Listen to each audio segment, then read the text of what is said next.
Reports of select committees. Are there any select committees to report? Congressman Edwards?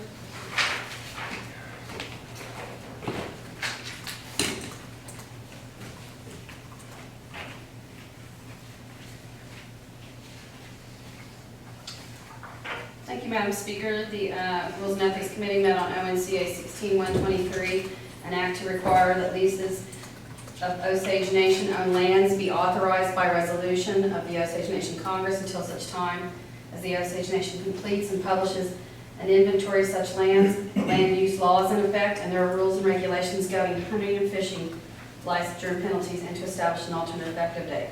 Sponsor Shannon Edwards. Final committee action is due passes properly engrossed with yes votes from Buffalo, Head, and Edwards. I think that's it, right?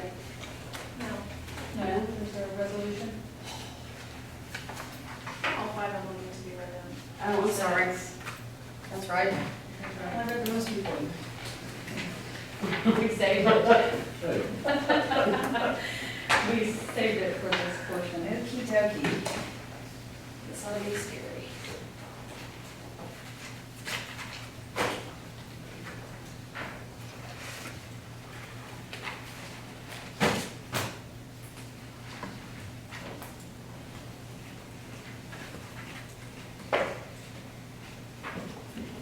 ONCA 16-113, an act to amend the Business Boards, the Business Commissions and Advisory Boards Act 15 ONC, Section 5-106, and to establish an alternate effective date. Sponsors Alice Buffalo Head. Final committee action is due pass as properly engrossed with yes votes from Pratt, Buffalo Head, and Edwards.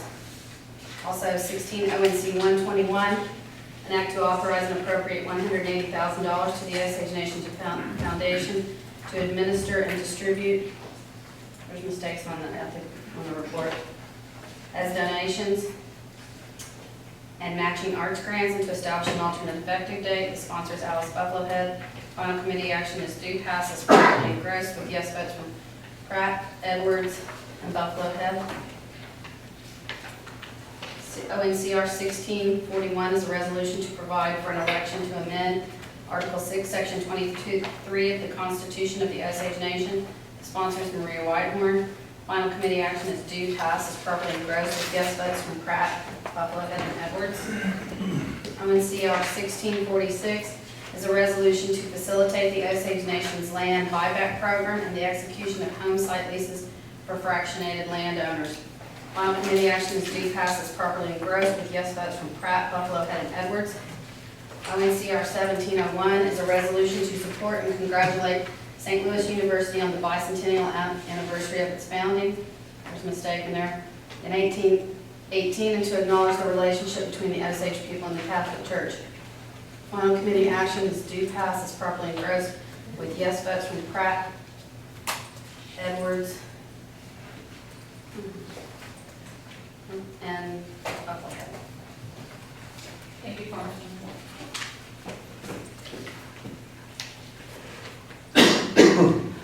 Now we will move on to third reading. The first bill is ONCA 16-113, an act to amend the Business Commission and Advisory Boards Act 15 ONC Section 5-106, and to establish an alternate effective date. Sponsored Congresswoman Buffalo Head. How do you wish to proceed? Oh, wait, my turn. Is there any other member of Congress who would like to speak for or against bill number ONCA 16-113?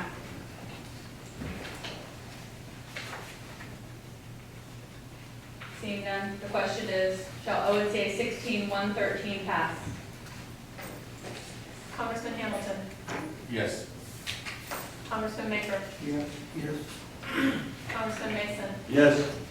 Congressman Norris. Yes. Congressman Shaw. Yes. Congressman Supernaw. Yep. Congressman Tillman. Yes. Congressman Walker. Yes. Congresswoman Whitehorn. Yes. Congresswoman Buffalo Head. Yes. Congresswoman Edwards. Yes. Speaker Pratt. Yes. The The bill passes. There's an alternate effective date. Is there any discussion regarding the alternate effective date? Seeing none, all those in favor say yes. Yes. Any opposed, say no. Alternate effective date passes. ONCA 16-113 is referred to enrollment. The next bill is ONCA 16-121. An act to authorize and appropriate $180,000 to the Osage Nation Foundation to administer and distribute as donations and arts matching grants and to establish an alternate effective date. Congresswoman Buffalohead, you are the sponsor. How do you wish to proceed? Sorry, I was reading stuff. Which one is this? 16-121. I will back up. Is there any other member of Congress that would like to speak for or against ONCA 16-121? Seeing none, the question is, shall ONCA 16-121 pass? Congressman Maker, Yes. Congressman Mason, Yes. Congressman Norris, Yes. Congressman Shaw, Yes. Congressman Supernaw, Yes. Congressman Tillman, Yes. Congressman Walker, Yes. Congresswoman Whitehorn, Yes. Congresswoman Buffalohead, Yes.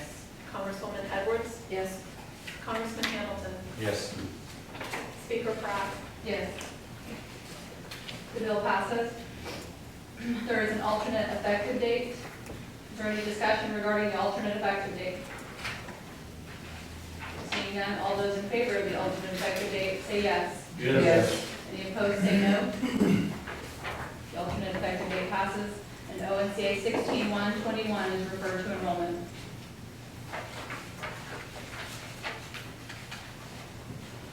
The next bill is ONCA 16-123. An act to require that leases of Osage Nation-owned lands be authorized by resolution of the Osage Nation Congress until such time as the Osage Nation completes and publishes an inventory of such lands. A land use law is in effect, and there are rules and regulations governing hunting and fishing, licensure, and penalties, and to establish an alternate effective date. Congresswoman Edwards is the sponsor. How do you wish to proceed? I will, split time.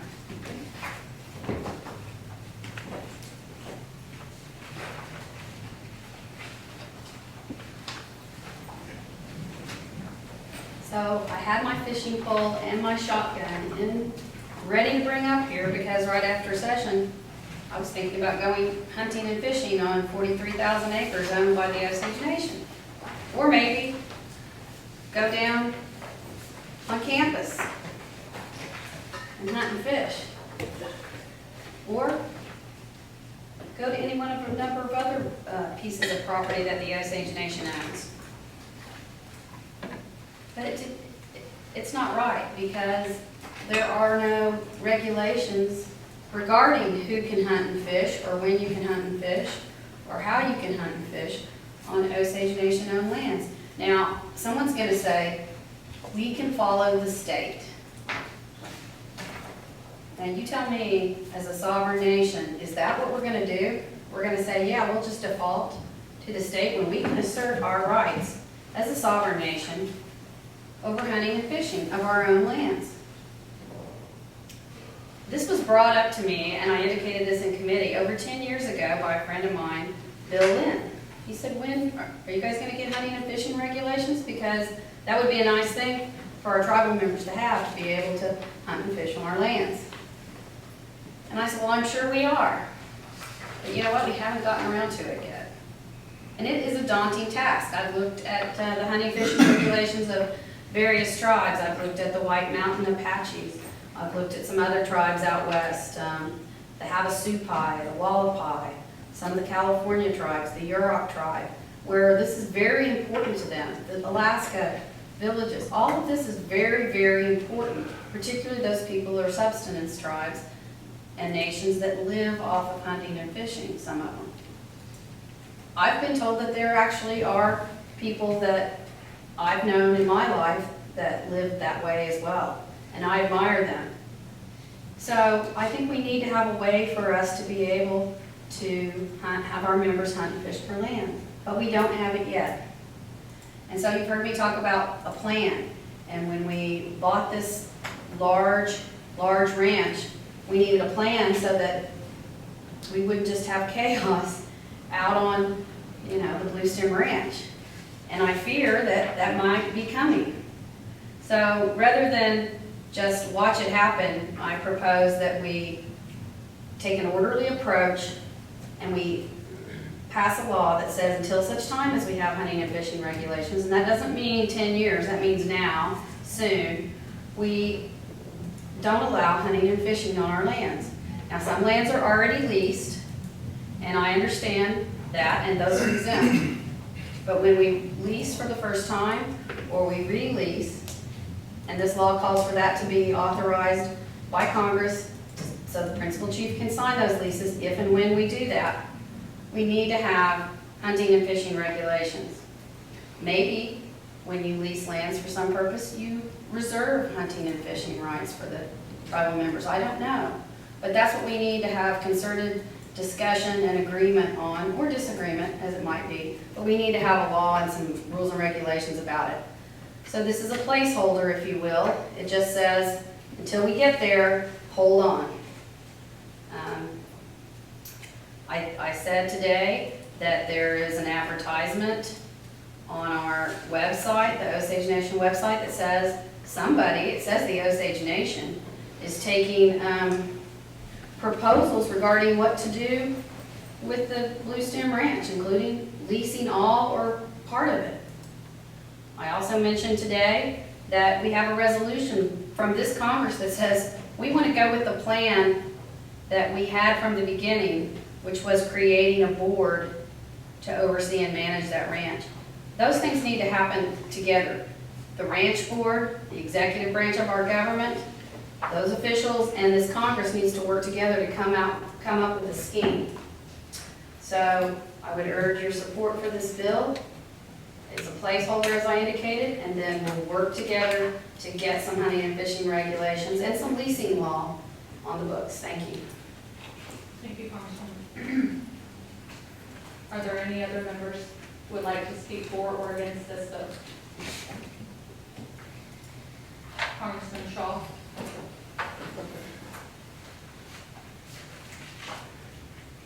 Thank you, Madam Speaker. I think I voiced at the committee level my opposition to including the prohibition against hunting and fishing permits to be included upon an act that looked like it was primarily put together to regulate leases of the Osage Nation. Really two separate subjects. I'm a constitutional scholar, but there's clearly two separate subjects in here. One has to do with the authorization of the signing of leases, and the other has to do with regulating or prohibiting hunting and fishing licenses. Perhaps the same land, but really truly different subjects. The Congress is not the only body in the government that can develop rules or regulations for hunting or fishing, either by executive proclamation or from within the executive branch. The notion of prohibiting hunting and fishing, essentially on Osage-owned lands, seems to be awfully harsh and excessively restrictive. And those are Osage members' land. It's our money that's being used to pay for that, and to hold those permits in abeyance until the lengthy process of establishing the lease law is established seems to be unnecessarily restrictive. I won't be able to vote for this bill, and I urge you to vote no. Thank you. Thank you, Congressman. Congressman Walker.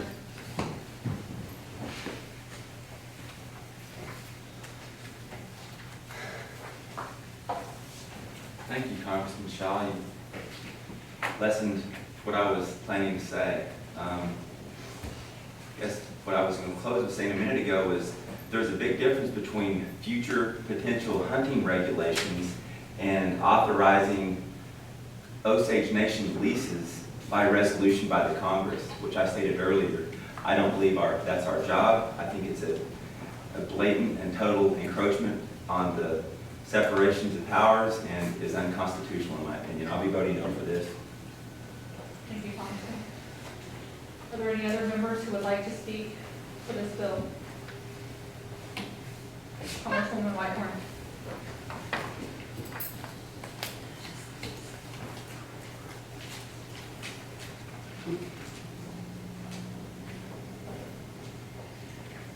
Members of Congress, Speaker, well, there's been many things here said here to make us think.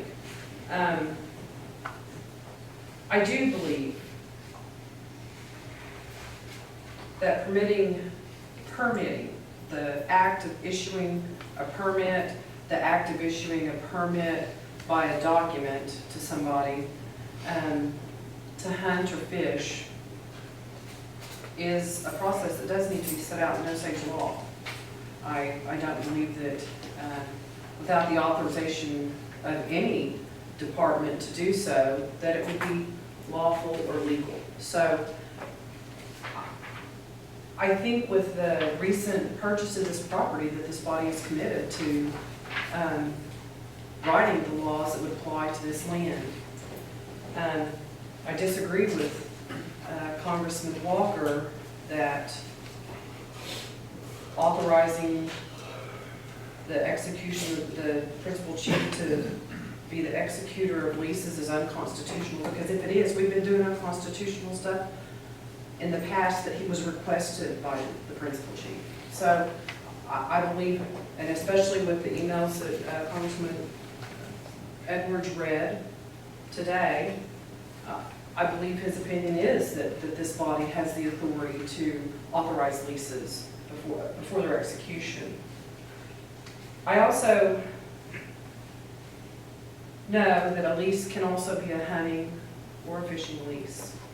So I believe it's all contained here. I think it's more of a statement. I think every one of us here know that this law has no chance of becoming enacted.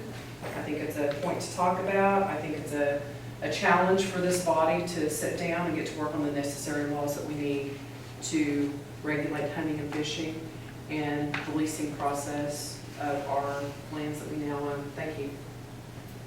Thank you, Congresswoman. Any other members like to speak to this bill? Congressman Norris.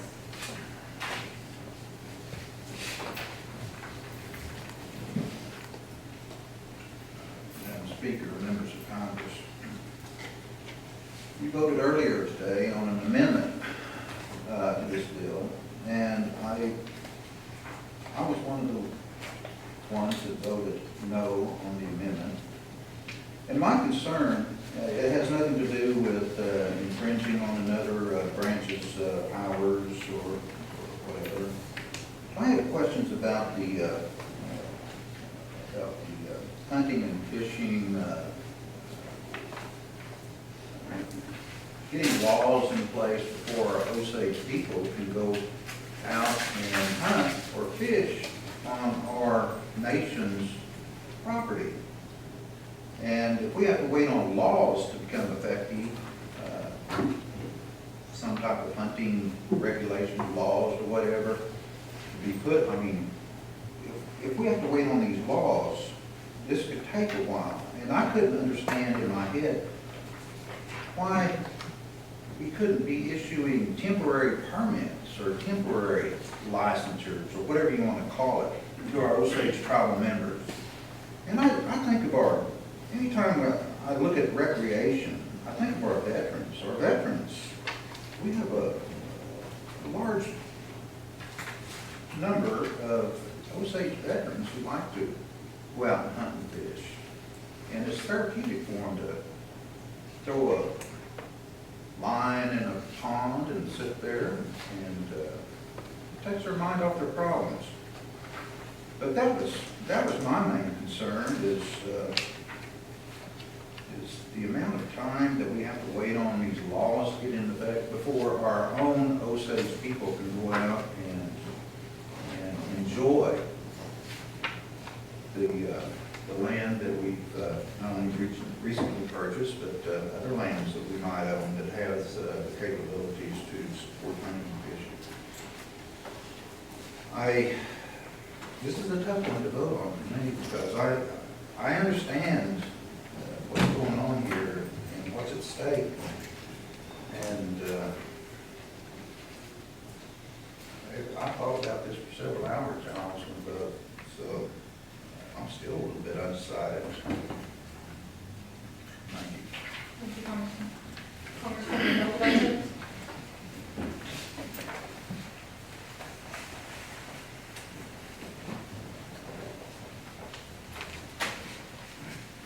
Well, I don't fish or hunt, but I know that there needs to be some mechanism in place so that accidents don't happen.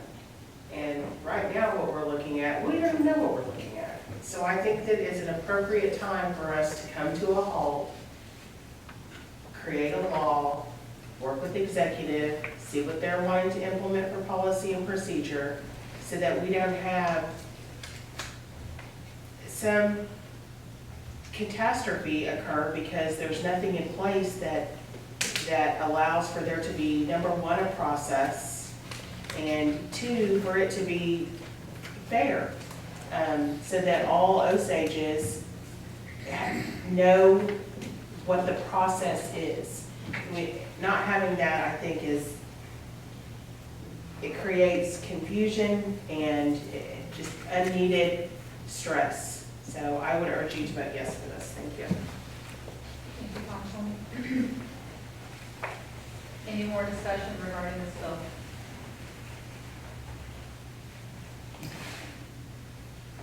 Seeing none, the question is, I apologize, you have 3 minutes and 33 seconds left.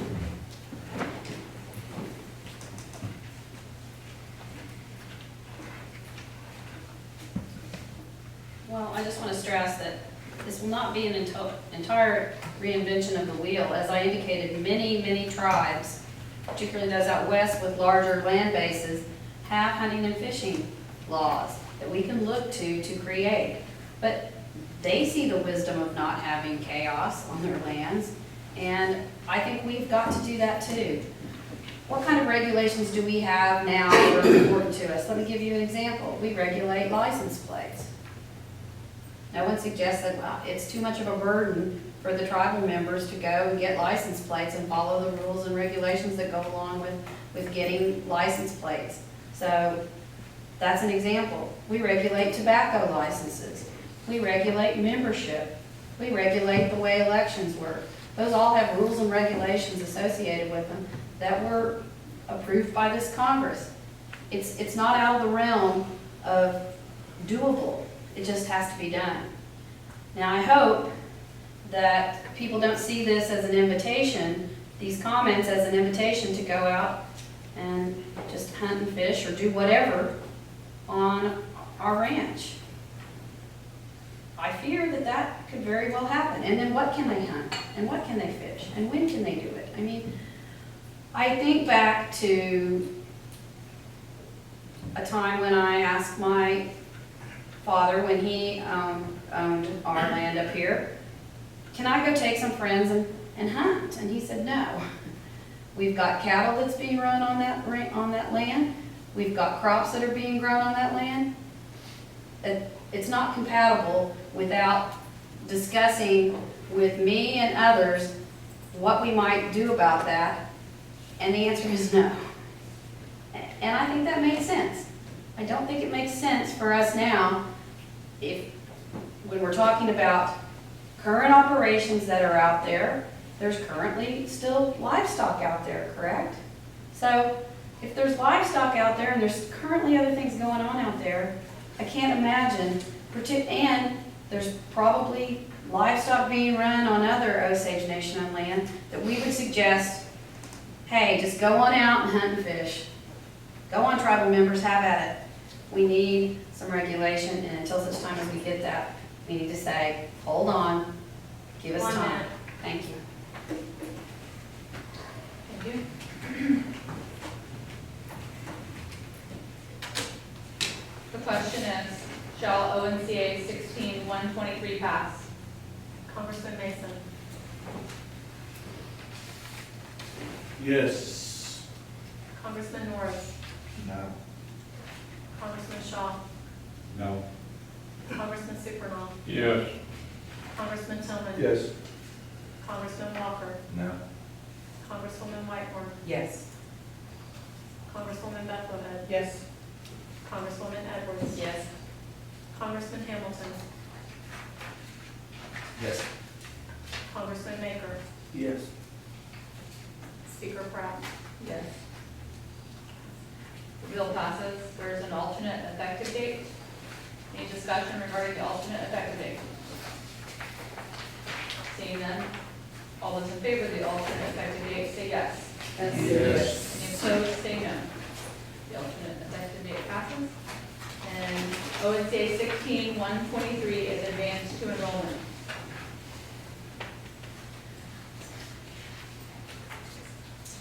Next is Resolution ONCR 1641. A resolution to provide for an election to amend Article 6, Section 23 of the Constitution of the Osage Nation. Congresswoman Whitehorn is the sponsor. How do you wish to proceed? Okay.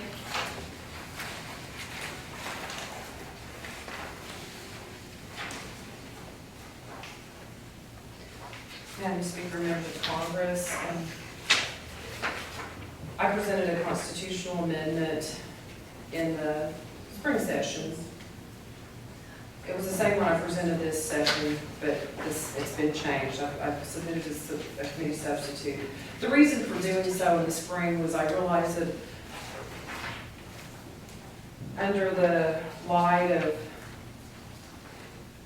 some language in the Supreme Court opinion and the Attorney General's opinion, that our budgetary law is in jeopardy and being declared unconstitutional. And my belief is because there's really no language in our Constitution that allows for us to write or enact budgetary law that would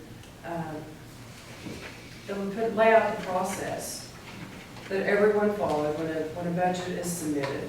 It's this body's constitutional mandate. Under our section in Article 6, Section 23, it's titled or headed Annual Budget.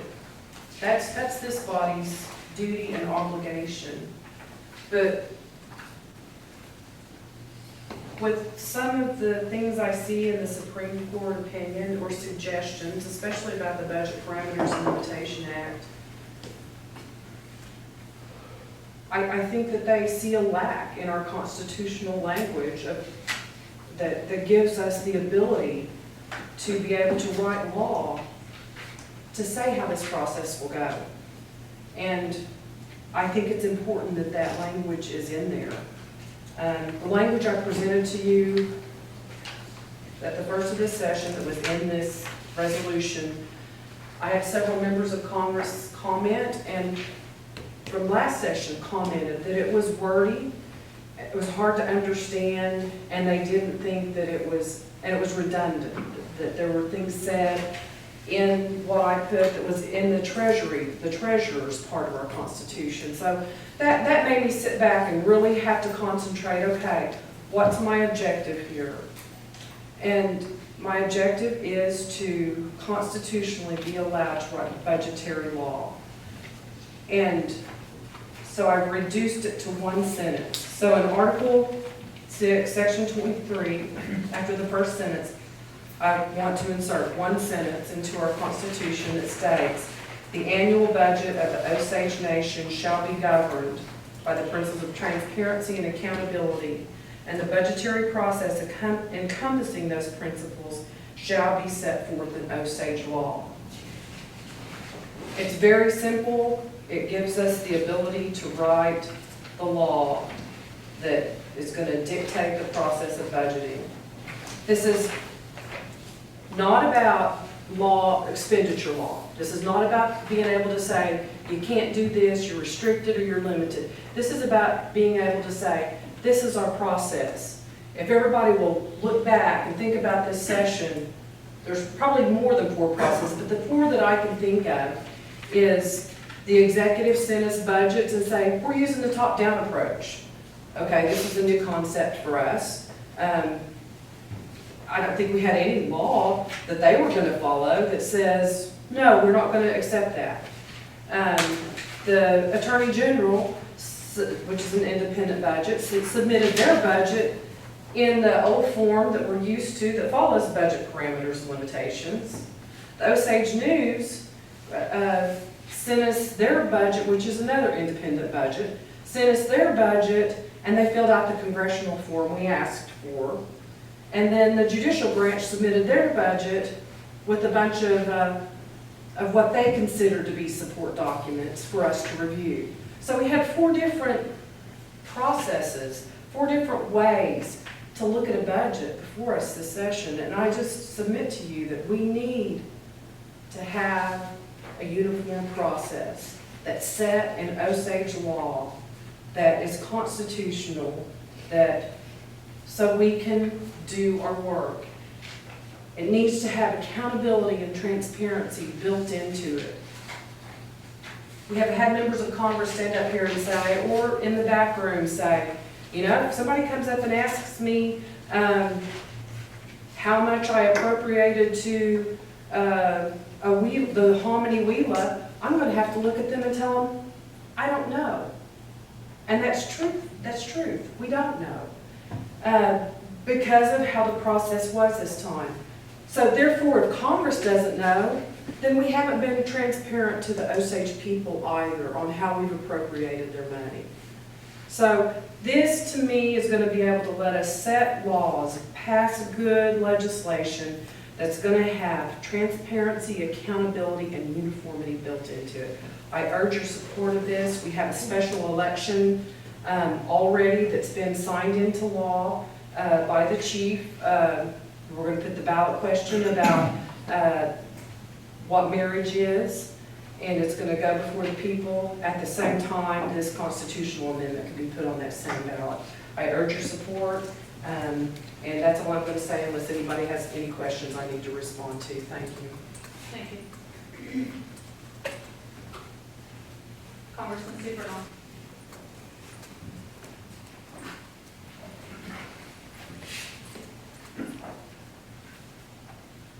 I'm going to support this, but constitutional amendments are pretty hard to pass.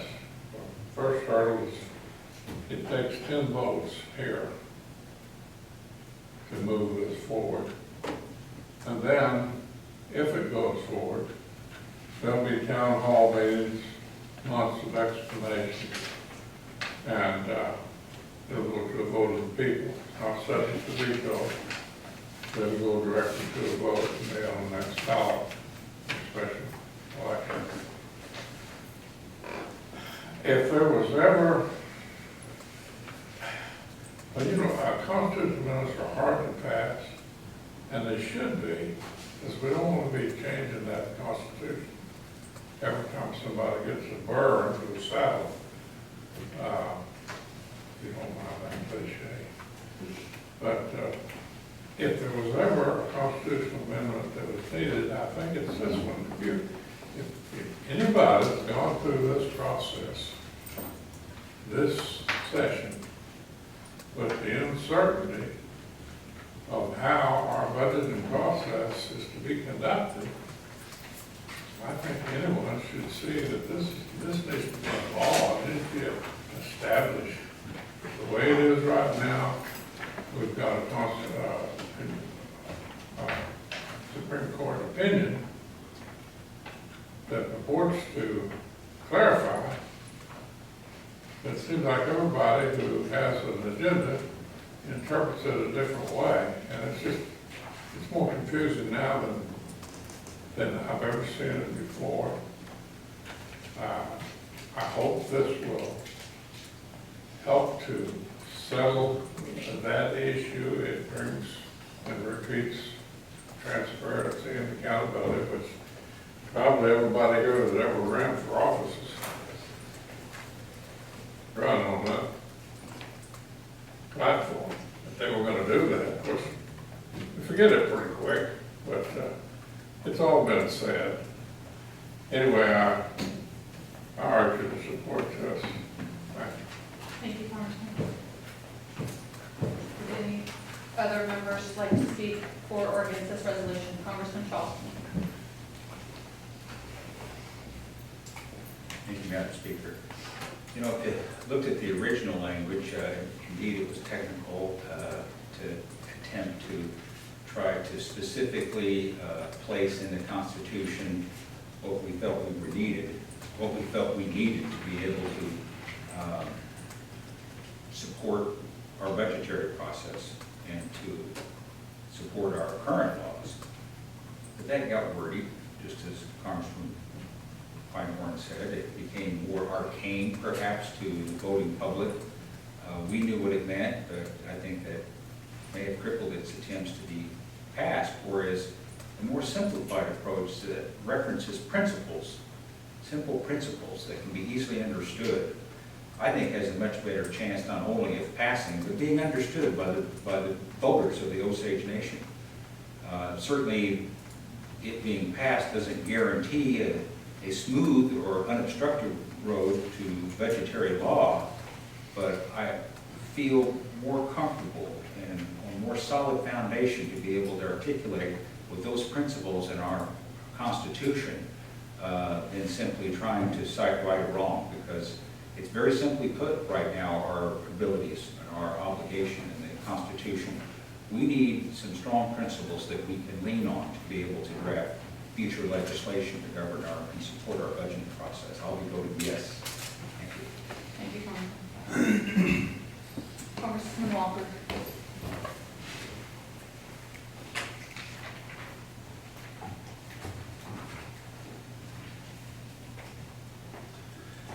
As you might expect,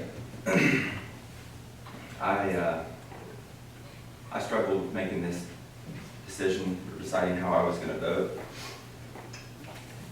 Couldn't help but feel like we got an adverse ruling, a couple of them actually.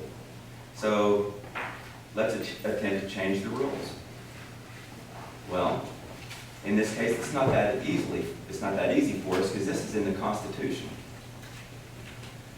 And the more I thought about it, partially, actually quite a bit of my thoughts and my direction that I've taken on how I'm going to vote for this are based on my experience from this session. It has been difficult, burdensome, transparency to the people. I don't think any of us could say that the people really know what's going on. We sure don't.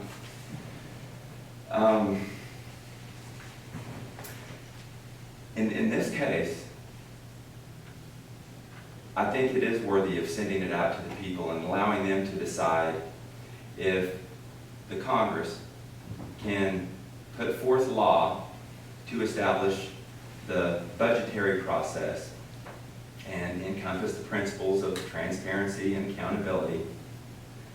And the reason that I'm comfortable with doing that is,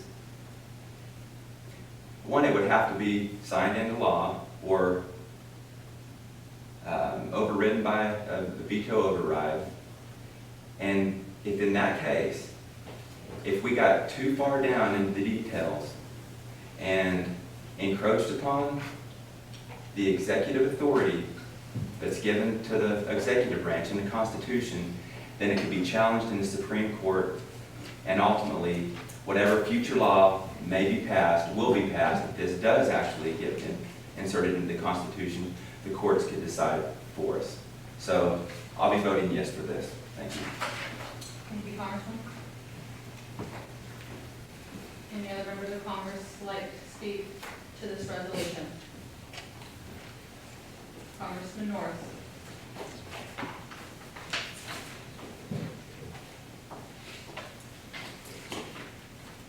Well, this is an important decision, a very important decision, because we're putting out to the people to consider amending our Constitution. Constitution by which creates us all up here, do our jobs, creates the exec, creates the legislative branch, judiciary branch. And it's sometimes decisions made here in these chambers are very difficult to do. I believe that, personally, I believe that this is a very good decision, giving the Osage people an opportunity to express by vote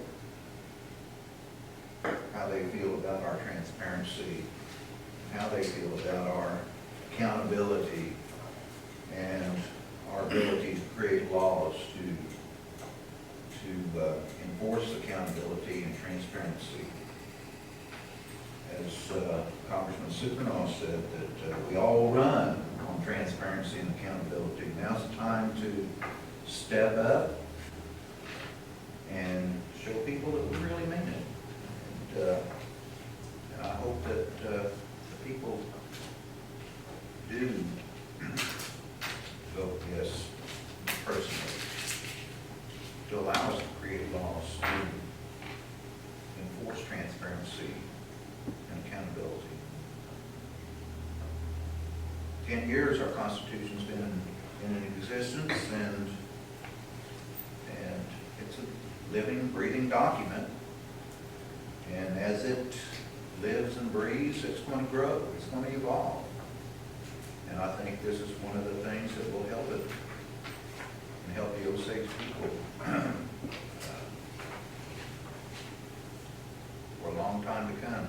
I think that perhaps there might be another thing or two that we might take a look at in the Constitution, because after 10 years, maybe it's time to revisit them.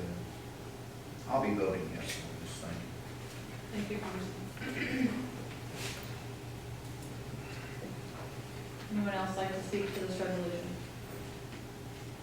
Seeing none, Congressman Whitworth?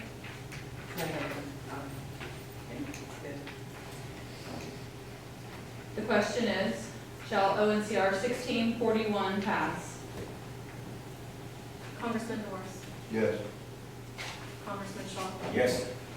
Congressman Supernaw, Yes. Congressman Tillman, Yes. Congressman Walker, Yes. Congresswoman Whitehorn, Yes. Congresswoman Bucklehead, Yes. Congresswoman Edwards, Yes. Congressman Hamilton, Yes. Congressman Baker, Yes. Congressman Mason, Yes. Yes. ONCR 1641 passes and is advanced to enrollment. Next is ONCR 1646, a resolution to facilitate the Osage Nation's land buyback program and the execution of home site leases for fractionated landowners. The sponsor is Congresswoman Bucklehead. How do you wish to proceed? What about that? That's Congressman Supernaw. Sure is. The Oh, wait, committee it's report. The committee report is showing Congresswoman Bucklehead. I apologize, Congressman Supernaw. How do you wish to proceed? I'll just wait my time. All right, are there any other members who would like to speak for or against ONCR 1646? Seeing none, the question is, shall ONCR 1646 pass? Congressman Shaw, Yes. Congressman Supernaw, Yes. Congressman Tillman, Yes. Congressman Walker, Yes. Congresswoman Whitehorn, Yes. Congresswoman Bucklehead, Yes. Congresswoman Edwards, Yes. Congressman Hamilton, Yes. Congressman Baker, Yes. Congressman Mason, Yes. Congressman Norris, Yes. Speaker Pratt, Yes. ONCR 1646 passes and is advanced to enrollment. Next is ONCR 1701, a resolution to support and congratulate St. Louis University on the bicentennial anniversary of its founding in 1818, and to acknowledge the relationship between the Osage people and the Catholic Church. Congressman Mason is the sponsor. How do you wish to proceed? I'll wait my time. Are there any other members who would like to speak for or against ONCR 1701? Seeing none, the question is, shall ONCR 1701 pass? Congressman Superman. Yes. Congressman Tillman. Yes. Congressman Walker. Yes. Congresswoman Whitmore. Yes. Congresswoman Bethlehead. Yes. Congresswoman Edwards. Yes. Congressman Hamilton. Yes. Congressman Baker. Yes. Congressman Mason. Yes. Congressman Norris. Yes. Congressman Shaw. Yes. Speaker Pratt. Yes. ONCR 1701 passes and is advanced to enrollment. We are now in motions and notices on our agenda. Are there any motions or notices? Congresswoman Whitehorn. I move to suspend the rules and place the reading of the executive veto messages for 1683 and ONCA 1683, ONCA 1697, ONCA 16100, ONCA 16107, and ONCA 16117. I believe I read out 5, is that correct? Yes. On today's agenda right now. Second. Motion is made and seconded to suspend the rules and place those bills, the reading of the veto messages for those bills right now. And seconded, all those in favor say yes. Yes. Any opposed say no.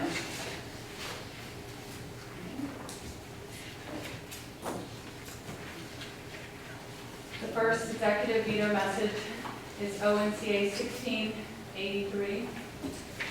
To the Honorable Angela Pratt, Speaker of the Osage Nation Congress and members of the 5th Osage Nation Congress, I hereby transmit pursuant to the provisions of Section 11 of Article 7 and Section 14 of Article 6 of the Osage Nation Constitution my objection to ONCA 1683 entitled, "An Act to Remove the Safe Harbor of Elected Officials and Employees of the Osage Nation who act in reliance on the opinions of the Attorney General and to establish an alternate effective date."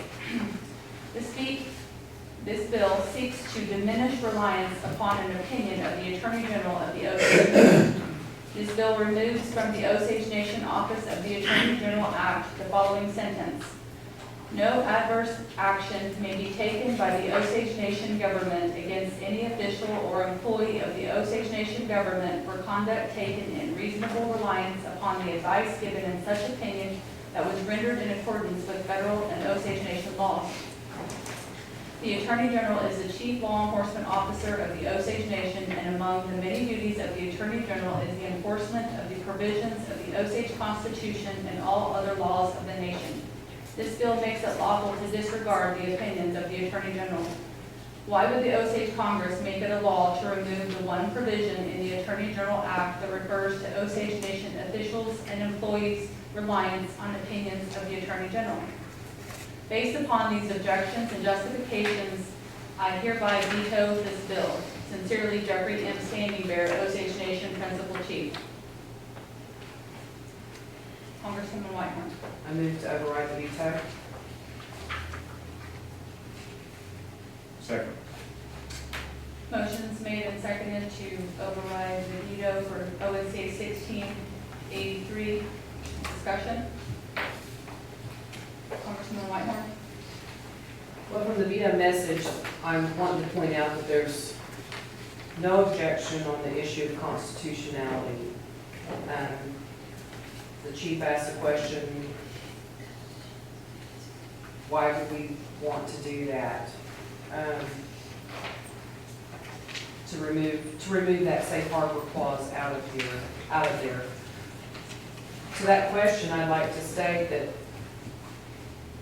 with that clause in there, I believe that it was functional for small purposes, when you would need to act quickly on that opinion, if there was an issue of an opinion that you needed to know whether something was lawful or not lawful, and you needed to know how to act or behave according to that law,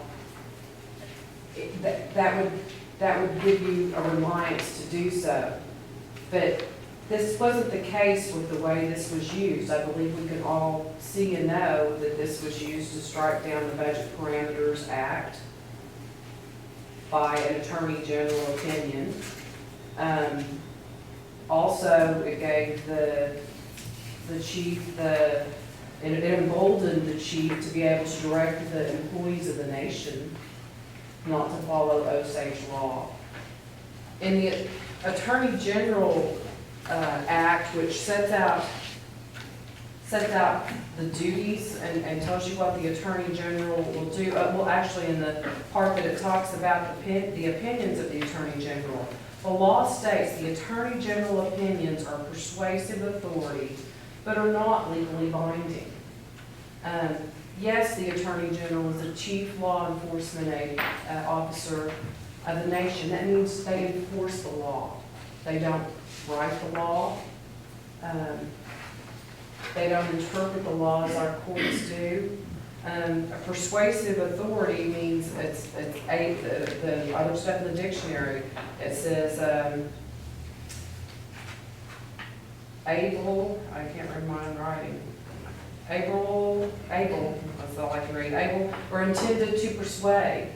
So, you know, an opinion is intended to persuade you to think differently about the law. If the chief thinks the law is unconstitutional, or if the Attorney General's opinion is the law is unconstitutional, well then you're persuaded to believe that opinion. But the next step would have been to go to the Supreme Court and ask the Supreme Court by the Declaratory Judgment Act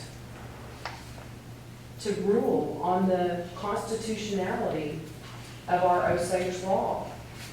We also have an act called the Declaratory Judgment Act.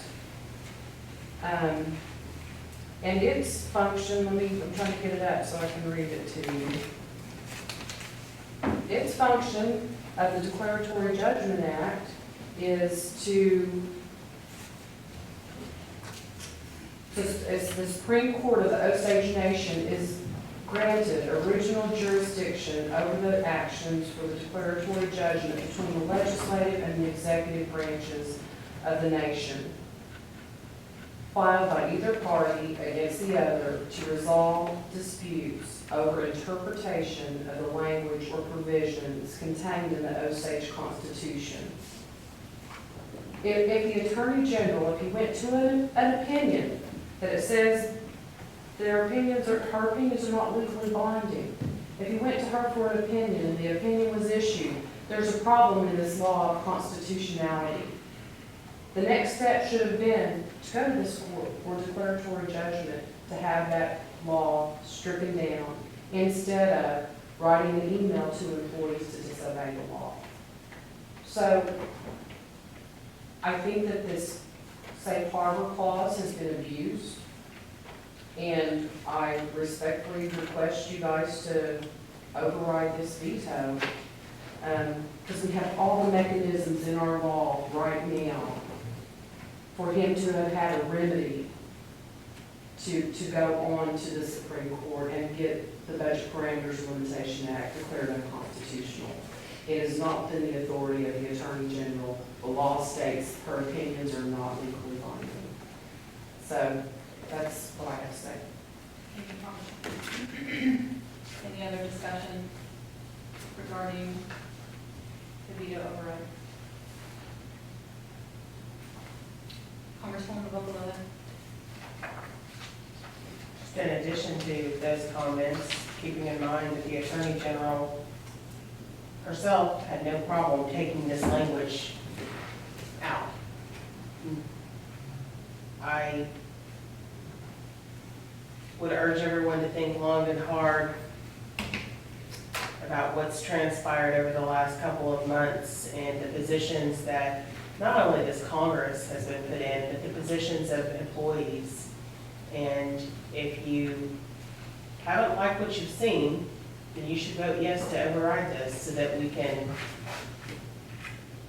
do what needs to be done. And if a law is deemed in the AG's opinion is unconstitutional, that doesn't mean that she can make it unconstitutional, that it will go over to where it needs to go and the steps can be taken, so that an actual law can be repealed and not just overlooked, because right now, that budget parameters is a law.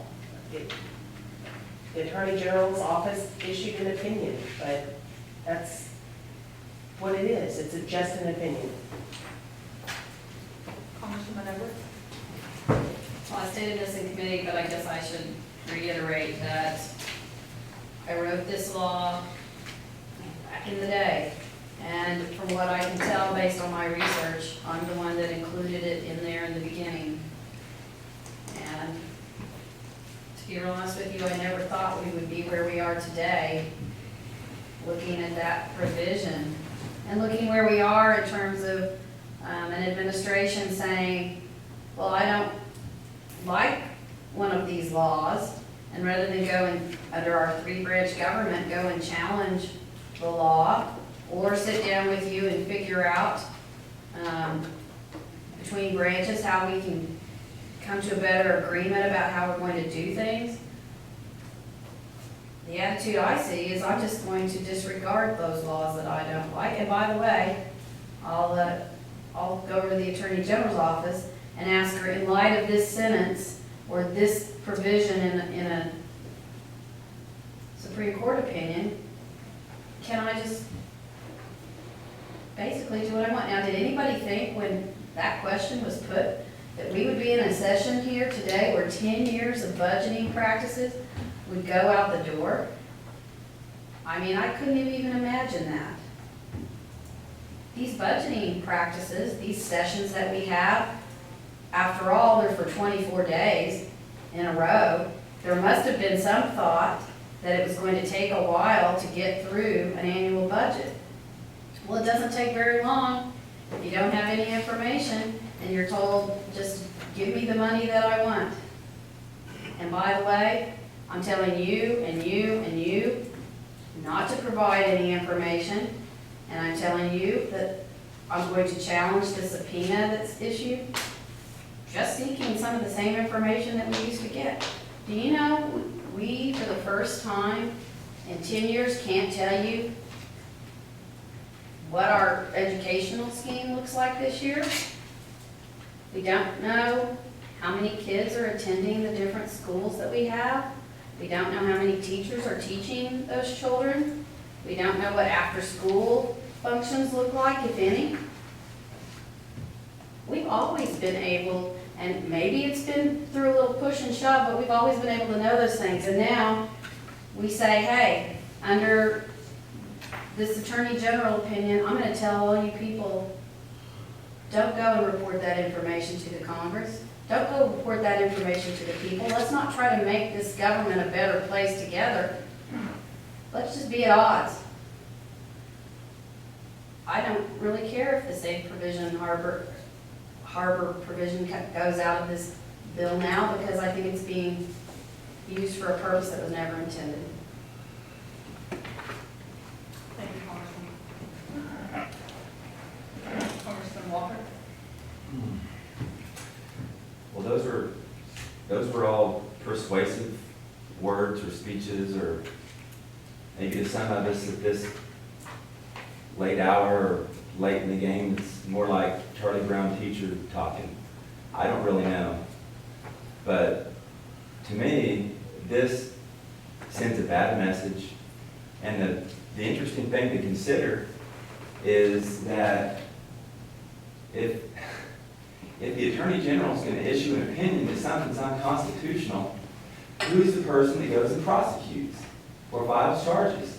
The Attorney General. So if she's going to issue an opinion and then go prosecute, well, that makes a lot of sense, doesn't it? I'll be voting no, just like I did on the bill.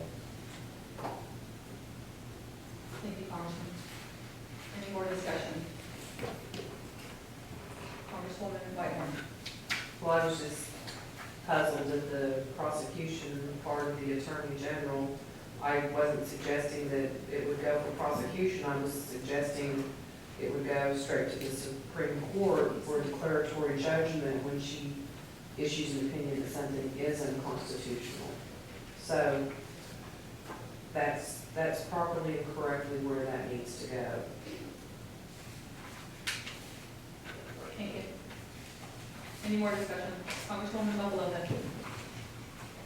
Well, I have asked someone why budget parameters wasn't being followed, and the answer I was given was pretty direct. We have the safe harbor clause.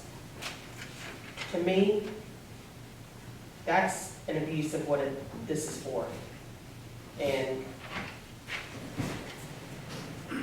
allowing that to continue when we have another avenue, which is to work collaboratively together, that can't be accomplished through collaboration and in good faith, working to fix a problem, then the solution to the problem as I see it, of what's transpired over the last couple of months, is to fix this.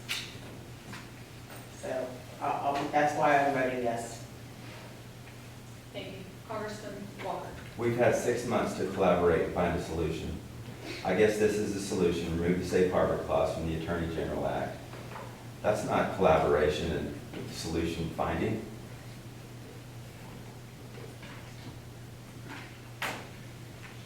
Congresswoman Edwards. What's the solution? Not really.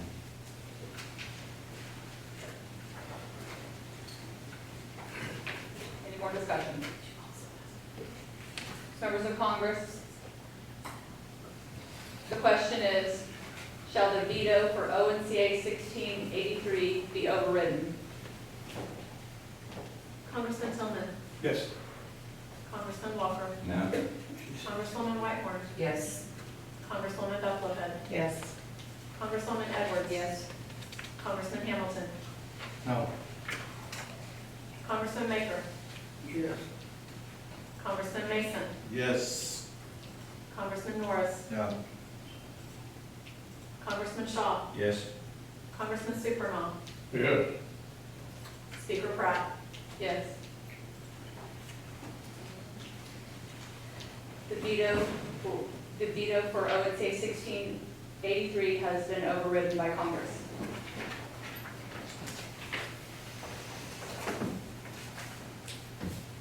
Next is ONCA 1697. To the Honorable Angela Pratt, Speaker of the Osage Nation Congress and members of the 5th Osage Nation Congress, I hereby transmit pursuant to the provisions of Section 11 of Article 7 and Section 14 of Article 6 of the Osage Nation Constitution my objection to ONCA 1697 entitled, An Act to Amend 15 ONC Section 1A-101 to add definitions to promote uniform use, meaning and application to be used in all legislation, support documentation, budgeting, and spending, and to establish an alternate effective date. ONCA 1697 is part of a legislative scheme which includes ONCA 16100, an act to repeal and replace the Osage Nation Workforce Pay for Performance Act with the Merit-Based Employment System Act, and to establish an alternate effective date. And 2 appropriation bills, ONCA 16115, base pay adjustments, and 16116, merit performance bonus. However, I cannot veto all these bills in the same veto, nor would I want to, as the executive branch originally proposed the funding for the employees, but under an annual operating budget. ONCA 1697 is a bill intended to plant new definitions to support ONCA 115 and ONCA 116. This bill is a rewrite of the current budget definitions law, ONCA 1350, as amended by ONCA 1485. It is intended to be consistent with the definitions contained within the Merit-Based Employment System Act, ONCA 16100, a bill which I believe is unconstitutional. This bill also appears to conflict with the Treasury Act at 15 ONC Section 2-319 by adding a requirement for accounting procedures to be approved by Congress. The Treasury Act itself is constitutionally suspect because of its requirement for congressionally approved accounting policies. ONCA 1697 adds to the constitutional confusion. This bill may be construed as unconstitutionally ex post facto by amending past legislation which is affected by the definitions. It also potentially violates the single subject rule by affecting many pieces of legislation with many subjects at once. The correct practice would be to place definitions within the bill to which they apply. Based upon these objections and justifications, I hereby veto this bill. Sincerely, Jeffrey M. Standinger, Osage Nation Principal Chief. Congresswoman Edwards. Move to override the veto of ONCA 1697. Second. The motion and seconded to override ONCA 1697. Discussion. Congresswoman Edwards. ONCA 1697 is a bill that has been worked on probably for the last year, or maybe more. And what I have done is, in conjunction with the budget analyst and different members of Congress, when a new bill was passed that had some language in it that we needed definitions for, that we would use in budgetary law or elsewhere, I just asked the budget analysts, stick that up on your bulletin board and let's come up with, we need to come up with a definition if there's not a definition already in law. So, over the course of time, we spent a lot of time with Ms. Ketcher, the former treasurer, in committee. And in fact, with respect to this law, you might recall, members of the Appropriations Committee, we met with the current treasurer who came over and provided his written input. So it's not as if this hasn't been a collaborative effort between the Treasury Department and this Congress. So when you look at some of the definitions, I look at this veto message and actually this is really not what the intention of these new and added definitions were. So I went through just for a minute here and I wrote down some of the definitions that are added. For example, the annual projected revenue resolution. You'll recall that we created law that talked about the annual projected revenue resolution. So I put the definition in this bill. We talk about base pay adjustments. That's a term that's used in current merit law, and also the merit bill is passed. But it's also used in budgetary law, and it's used in support documentation. So we put a definition down. Capital construction project, that's a term that's used in some of our other bills and some of our budgetary documents. So we gave it a definition. Commercial property, and also congressional intent. So that was on the first 3 pages. I went through and looked at some of the things that we had described in recent law and added to it. Now, encumbrance, for example, is a word that we've heard used. You can encumber something, but we didn't have a definition in our law for encumbrance, so we added it. We also now talk about tribal funding, non-tribal funding, and restricted funding. You know that we've got a couple of funds now that are restricted. We have the permanent fund. We also have some funding that comes pursuant to the clinic, pursuant to the third-party billing. That's restricted funding. And you'll recall when we created a new revenue resolution, we showed restricted funding. So this defines what restricted funding is. The assistant principal chief complained about ONCA 1485, which is current law, over a year ago, and said, I think some of the definitions go beyond just defining a term and have some substantive language in there. So I took the time, and I took that to heart, and I took the time to go back and take out those things that did. And I admitted that there were things in there that went beyond just, here's how you define this term. I was hoping that this would meet with some enthusiasm. Hey, we're all going to be able to know when we say projected revenue resolution, we know what we're talking about. It's just like when we use the word budget modification. Some people utilize it one way and some people utilize it another. I know that the budget analyst and the comptroller work together closely, And they've been talking back and forth and saying, hey, let's have our document there when we talk about these things, so we know what the law, we'll utilize the law, and we'll utilize the same verbiage.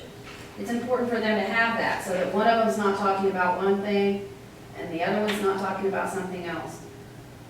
The intent of this bill was not specific to the merit bill. It does include some of the definitions, like I just said, base pay adjustment and special base pay adjustment. Those are words that are utilized in the current merit law.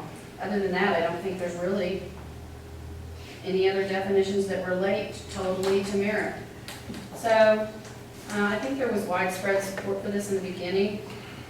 I think the Appropriations Committee knows how important it is to have these kind of definitions, and I do think that there was cooperation with respect to the drafting of this bill between this body and the Treasury, and I think that's very important, so I would urge an override. Thank you, Congresswoman. Congresswoman Buffalo. When I started on Congress in 2010, it seemed like the whole year, maybe the first 2 years, we would scratch our head and be like, what does projected annual revenue mean? And we disagreed widely amongst Congress members and the executive branch. This piece of legislation provides an avenue to help everyone get on the same page. It's definitions. This is our job. We legislate. We determine what these definitions mean. Hopefully with some help from other branches, but ultimately, this body determines the definitions and we write it into law, and that's what we're doing here. So I would urge you to vote yes to override. Thank you. Thank you. Congresswoman Whitehorn. I'm not sure if Congresswoman Edwards mentioned, because I'm on the Appropriations Committee, that our current treasurer was sent this definitions bill and did come back to the table with some suggestions. We worked with him and through. I think it's very important that we all are talking about the same term. One thing I do want to point out, and I think it's in a couple of these veto messages, that the chief calls, right now it's called ONCA 1697, is part of the legislative scheme, which includes ONCA 16100. Scheme, I think, was put in there to have a bad connotation. It wasn't a scheme, it's a legislative plan. If our laws that we pass don't interlink with each other and hinge upon each other, because we can only embrace the law with one subject, they've got to be coherent, and they've got to be able to complement each other. So this definitions bill might have some stuff for merit in it, but when and if we have the ability to, or start writing more budgetary law, these definitions will be used. It's used in our legislative acts that pass the annual budget out. There's very many uses for it. So I kind of take it that the executive has seen that we're building good legislation on each other. That's what we're supposed to do as a body, is to make sure that our legislation across the board complements each other, works together for the citizens of the Osage Nation. And I've seen this body, I've been with a lot of you guys on this now for 5 years, so I've seen us do that and step back and take a look at it. I urge you to support overriding this veto so this definitions bill can pass, because there are a couple of new terms in here that we are needing to use very much. Thank you. Thank you. Any more discussion regarding this veto override? Seeing none, the question is, shall the veto for ONCA 1697 be overridden? Congressman Walker. No. Congresswoman Whitehorn. Yes. Congresswoman Buffalo. Yes. Congresswoman Edwards. Yes. Congressman Hamilton. Yes. Congressman Maker. Yes. Congressman Mason. Yes. Congressman Norris. Yes. Congressman Shaw. Yes. Congressman Supernaw. Yes. Congressman Tillman. Yes. Speaker Pratt. Yes. The veto for ONC 1697 has been overridden by Congress. Next is ONC 16100. Angela Pratt, Speaker, Congressman Walker. Motion to waive the reading. Second.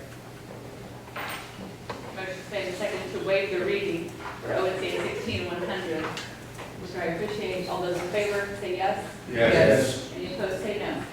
Thank you. The reading has been waived. Is there any discussion regarding the veto override for ONC 16100? Congresswoman Edwards. Well, I want to clear up a statement in that veto that's wrong from the outset.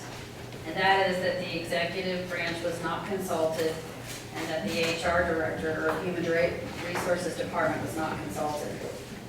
You might remember me talking about at the beginning of the session that I had reintroduced a bill that died with the last Congress and had been worked on for some time.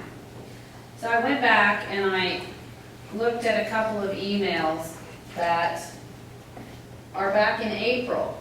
And in fact, I looked at an email from April 19th where I wrote to Scott Johnson, the Human Resources Director, and I indicated a meeting is set for tomorrow at 11 a.m. Could you please attend in the Congress Commons? I will come by today, see if there's any new written information available as requested by the Speaker to file so the members can receive it in advance of the meeting. Thank you. He wrote to me in response as follows. The chief wants to meet before I attend this meeting. The only time we can meet, meaning him and the chief, is tomorrow at 1 p.m. With that direction, I will not be able to attend that meeting. So, as you see, the Human Resources Director is telling us I'm meeting with the chief on this bill and I won't be able to attend that meeting. Then I wrote to him in September of this year and said, Mr. Johnson, at your suggestion, earlier this year, I incorporated a new tier and percentage system into Section 11 of the proposed merit bill, which is now ONCA 16100. I emailed that bill to you and called to confirm that we were continuing to consider it. My question is, how long would it take for you to put that tier system into a chart like the one utilized by the Muskogee Creek Nation that is attached? The members seem to be favoring a grade and step system, which the tier system would be a modified version of. Those scales are attached, the scales attached are for part-time, full-time, and management. I assume you could place the current positions into such a system and show them as of October 1st. Please advise. So that's a communication, and you'll recall we had seen the Muskogee Creek Nation salary tiers, and I forwarded those to him and asked him questions. Then he wrote back to me on September 21st, Congresswoman Edwards, as you are aware, I am now unavailable to attend any committee meetings without legal counsel present. However, I do feel I can answer questions in writing to you in the committee. If you will put down in writing the questions I have, I will do my best to answer them in time for your meeting. With it being in writing, hopefully I can insist on clearing up confusion about how and when, and here's a word, base pay adjustments will be awarded and take effect. So I wrote him and I said, yes, here's the questions we have. And in fact, got a rather lengthy email with a PowerPoint entitled ONCA 16100, Merit Bill for Consideration in the Appropriations Committee, HR Presentation to Questions Submitted on September 22nd, 2016. And he went through and talked about the current merit system and then proposed changes. And in fact, he indicates, the first question was, when is the annual base pay adjustment recommendations due and from whom and through what vehicle? He says, proposed changes. We would like to change to the employee's anniversary date. Our recommendation for FY17 is to allow base pay adjustments to be completed after budget approval after October 1st and follow procedures for approval. Merit increases would be on the anniversary date of an employee. So these were all ideas that were incorporated into the merit bill at the suggestion of the Human Resources Department. Because the focus for this merit, which includes hiring, promotion, and the idea that you get a merit adjustment or you get a base pay adjustment on the basis of performance, has got to go through the Human Resources Department. And that's where this bill, I think, corrects some of the inadequacies of the previous bill. Now, do I believe this bill is the end-all of merit? No. Do I think that there's some things in it that could be changed? Sure. But we're working with the Human Resources Department, and they're making suggestions, and we're incorporating their suggestions, and then you get a veto message that says you haven't cooperated, you haven't consulted with us. Well, that's simply not true. I do not know why this administration comes to meetings and says, this thing's unconstitutional. That's it. I know, having worked with the assistant principal chief, that he has good ideas and that he's able and capable of giving you some good input. But the decision has been made at this point not to do that. So, I go back to the Supreme Court opinion of March 8, 2016, where there's analysis, and at page 8, the Supreme Court talks about the Pay for Performance Act, codified at 19 ONC Chapter 3.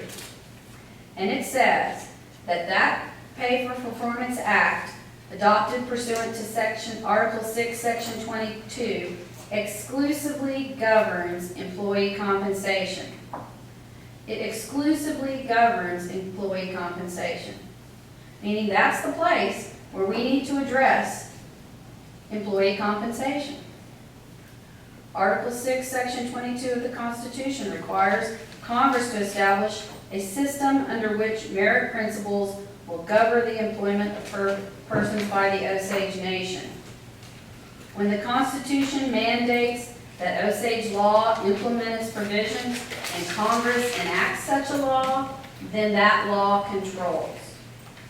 In this instance, the Pay for Performance Act governs employment and states annual base pay adjustments shall be funded based on the recommendation of the Human Resources Department. So the Supreme Court is looking at merit to govern the compensation of employees. And that's what this bill is attempted to do. It also says that it talks about, and this is, I've said time and again, this was a misconception on their part, by purporting to freeze the salaries located exclusively within the executive branch, which we did not do. It says Congress is usurping the role of the Human Resources Office as set forth in the Pay for Performance Act. So we need to, again, stress that the Pay for Performance Act is governing these things, and that's this act. Now, a couple of more points. In this law, let me see here. There is no dispute that positions, while created by Congress pursuant to Article 6, 22, Section 22, as part of the merit-based system, once created, fall within the executive branch. The positions created by Congress pursuant to Article 6, Section 22, once created, fall within the purview of the executive branch. Well, Congress hasn't really actually even created any positions with this law. It said, we want to know what positions are being created, and we want them to present it to us with some parameters of what the base pay might be.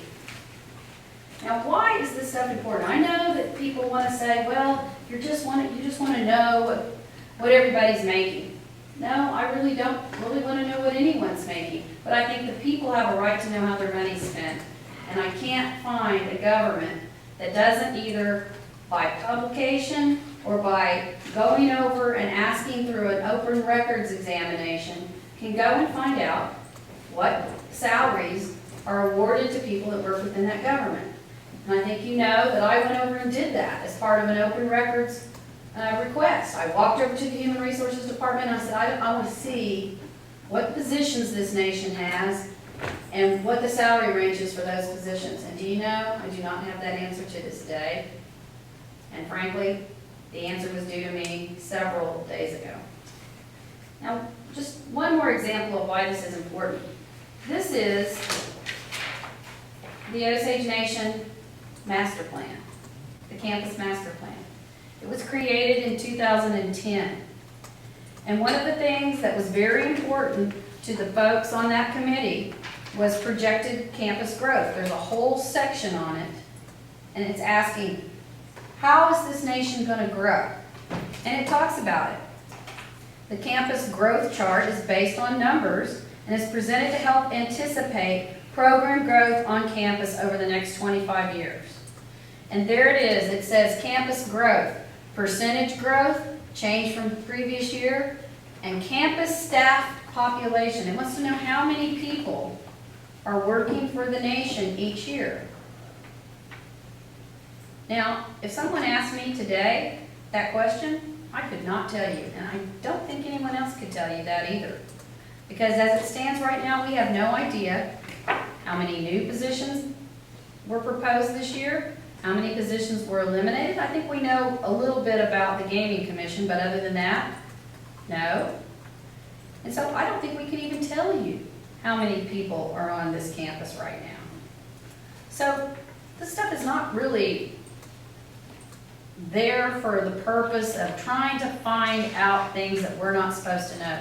There's really a lot of reasons to have a scheme that includes knowledge of how many people work here, what kind of positions they have, what divisions are they in, and also to measure trends. Do you need more people? Do you not need this many people? And that's what this merit bill is talking about. It's talking about collecting data, analyzing the data, and seeing where we're going. Now again, if every part of this law is not perfect, I would be the first to admit that. Should parts of it be changed? Sure, they can be. And every 6 months we meet, and more often than that. And if the executive branch would come to the table with some solutions and proposals, I do believe this body would be fully willing to work with that. But what we have right now is an antiquated structure that we know doesn't work. As a matter of fact, again, and I know I'm taking up too much time, but I worked a long time on this. The Human Resources Director says, we want to get rid of this every 3 years. All of a sudden, we just increase everybody's salary up to this merit study. And as you saw this year, that could have cost between 8 and 16% of growth. As it stands, this Congress passed almost $700,000 in additional revenue in a year where we know we have less revenue coming in than we've had in several years. And we simply cannot continue to put this nation at risk by not changing a law which we know is antiquated and is not working. So I will give you my pledge to work with the executive department on those sections of this law that they find problematic. If they will just come to the table and we'll work together. As it stands, I did the best I could with the people that were willing to work with us. I want to thank the Human Resources Director and the Human Resources Department for taking the time to work with us. I want to thank you all for helping to make what I think is a better bill. I would urge you to override. Congresswoman Whitmore. I just want to say one quick thing. In the last paragraph on page 1 of the veto, he references ONCA 16115 and ONCA 16116, which are two bills that we sent over to the chief that came back this afternoon, right before we started with the signature, that has the base pay adjustments in it for each branch of government, and also has the bonus, the merit bonus for each branch of government in it. And I'd like to point out, without ONCA 16100, the implementation of that is out there dangling. So I urge a veto override on this, and I'll quit talking now. Is there any more discussion? Congresswoman Edwards. Did I actually make a motion to override? Oopsie. We move to override ONCA 16100. Thank you. Second. Thank you, Congresswoman Bush. Motion was made and seconded. There is no more discussion.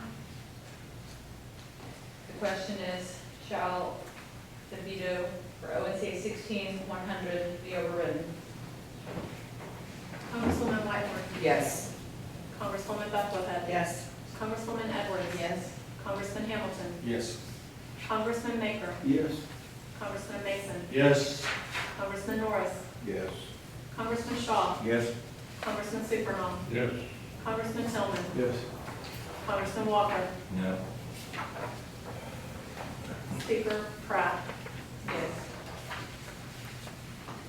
The veto for ONCA 16100 has been overridden by Congress. Next is ONCA 16107. Angela Pratt, Speaker of the Osage Nation Conference, Congresswoman Bucklehead. Move to waive the veto message for ONCA 16107. Second. Motion's made and seconded to waive the reading for ONCA 16107 veto. All those in favor say yes. Yes. Any opposed say no. Okay, the reading has been waived. Congressman Shaw. I'd like to move that the Congress vote to override the principal chief's veto on ONCA 16107 and allow it to become Osage law. Second.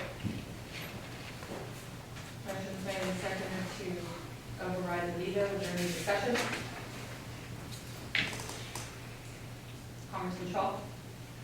This bill seeks to set aside tribal revenue for future needs of the Osage Nation using tribal monies returned to the Treasury secondary to fiscal year limitations from a previous fiscal year. The bill describes that these funds were formally reported to Congress by the Treasurer following completion and reporting of the annual audit. This audit and subsequent report are not typically received until late June or early July by the Osage Nation Congress. In response to the chief's assertion that we do not know what unobligated funds is, the term unobligated funds is defined in ONCA 1697 as funds appropriated but remaining uncommitted at the end of the fiscal year. And ONCA 1697 was passed by this Congress with a veto override earlier. There is no directive contained within this bill requiring an audit to be conducted within 30 days after a fiscal year is completed.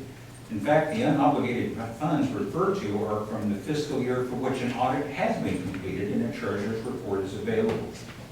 The bill allows for delays in the annual audit completion, but the absolute deadline is stated at annually on or before October 31st.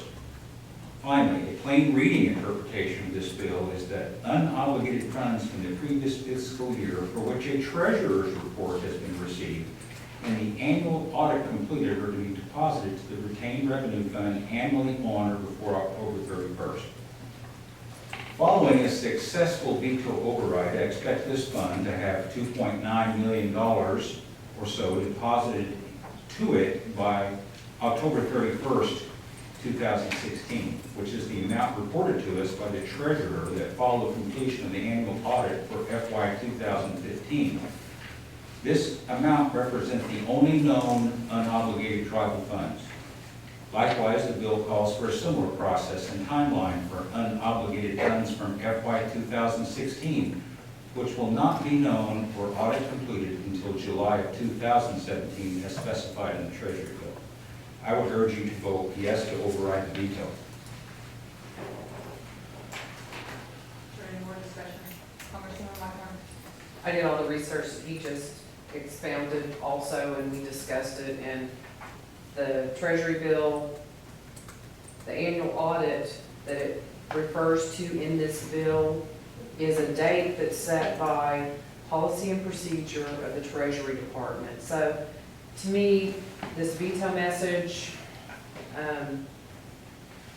it's interesting to me that the treasurer and the principal chief do not know when the annual audit is completed, because that's something of their own policy creation. And I believe that bill reads very plain that that's the funds that are distributed into this fund. I support the veto override. Thank you. Congressman Walker?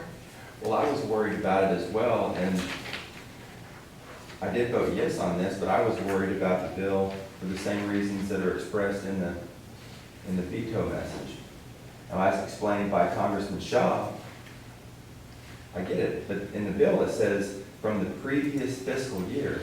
I read that, and I would assume the chief read it as well to mean the previous year, considering October 31st, would be in the subsequent year. So that's obviously, that's what I read it to be. The way you explained it makes perfect sense, and I'm fine with that, but apparently previous year maybe could have been clarified a little bit better. Thank you. Any more discussion? Seeing none, the question is, shall the veto for ONCA 16-107 be overridden? Congresswoman Buffalo Head. Yes. Congresswoman Edwards. Yes. Congressman Hamilton. Yes. Congressman Maker. Yes. Congressman Mason. Yes. Congressman Norris. Yes. Congressman Shaw. Yes. Congressman Supernaw. Yes. Congressman Tillman. Yes. Congressman Walker. Yes. Congresswoman Whitehorn. Yes. Speaker Pratt. Yes. The veto for ONCA 16-107 has been overridden by Congress. Next is ONCA 16-117. Congresswoman Whitehorn. Move to waive the reading of the veto message for ONCA 16-17. Oh, second. Motion's been made and seconded to waive the reading of the veto message for ONCA 16-117. Discussion? All those in favor say yes. Yes. Any opposed say no. The reading has been waived. Congresswoman Whitehorn. Move to override the veto of ONCA 16-117. Second. Motion's made and seconded to override the veto for ONCA 16-117. Discussion? Congresswoman Whitehorn. Quickly, I believe that in my debate, when we went ahead and voted to pass out this law, and I believe that it was by a unanimous vote. Oops, I don't have the vote here with me. I believe it was with one absent, by unanimous vote. What I said in my debate when I was presenting the bill is, to me, this seemed like the best option right now for this commercial property fund. There's several extenuating circumstances, and I'm going to try to talk fast. One of them is the fact that we passed $1 million out to the Blue Stem Ranch this session, which was requested by their chair for possibly the purposes of paying lease monies. Those lease monies, if the chief and the board reach an agreement, will go into this commercial property fund, which, by my estimation, could be somewhere between $500,000 and $750,000. The chief has solicited an attorney general's opinion from the attorney general about monies that are in a fund that have to have that are appropriated to the fund, but then have to have an additional appropriation out of the fund. The Attorney General, in her opinion, thinks that's unconstitutional. Talking about springboarding off laws, Ron Shaw law that we just overrode to have the, tell me what's called again, unobligated revenue fund, has language in it that doesn't appropriate money to the fund, it directs the treasurer to put those revenues in the fund. So there's not an appropriation, that's just where those funds go. I'm wanting to do the same thing with this bill. I also want to leave all the reasons, the expenditures they make out of this fund there, such as taxes, maintenance, upkeep. And I vow to you, when we pass this law, that I will work to replace it. The alternate effective date is December 31st, 2016. I will do my best to replace that in a special session, so it'll be a palatable law for all, and the executive can do their functions out of the fund. The last question in this veto message is, what do we do? Now, how are we going to handle our property? Well, the alternate effective date, this fund's good until December 31st. And if we don't pass a bill out of here, or the chief vetoes whatever bill comes out, they can always turn us in a budget to take care of those properties. So there's other remedies, but I urge your support to override this veto, and let's work on the commercial property fund. I'm promising again, right now, I will work on that, and we'll see it in a special session. Thank you. Congressman Walker? Well, if there weren't a lot of the scenarios or different things like that are floating around, I think this would be a very irresponsible way about governing. If we don't get a good law on the books by December 31st, then we are going to have a total cluster. But being that ever optimist that I am, I'm going to go ahead and vote to override this one. Thank you, Congressman. Any more discussion?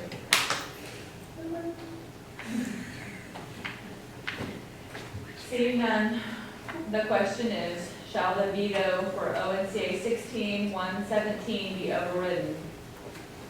Congresswoman Edwards, Yes. Congressman Hamilton, Yes. Congressman Maker, Yes. Congressman Mason, Yes. Congressman Norris, Yes. Congressman Shaw, Yes. Congressman Supernaw, Yes. Congressman Tillman, Yes. Congressman Walker, Yes. Congresswoman Whitehorn, Yes. Congresswoman Bucklehead, Yes. Speaker Pratt. Yes. The veto for ONCA 16-117 has been overridden by Congress. We are still in motions and notices. We have a couple of things in order, Congresswoman Edwards. Joanne, I'll defer to Congressman Shaw, make a rule change proposal. I move that the Speaker direct the congressional staff to prepare documents for signature to establish a special session of the Congress beginning November 8th, a Tuesday. The agenda for this special session is to include supplemental appropriations and commercial properties.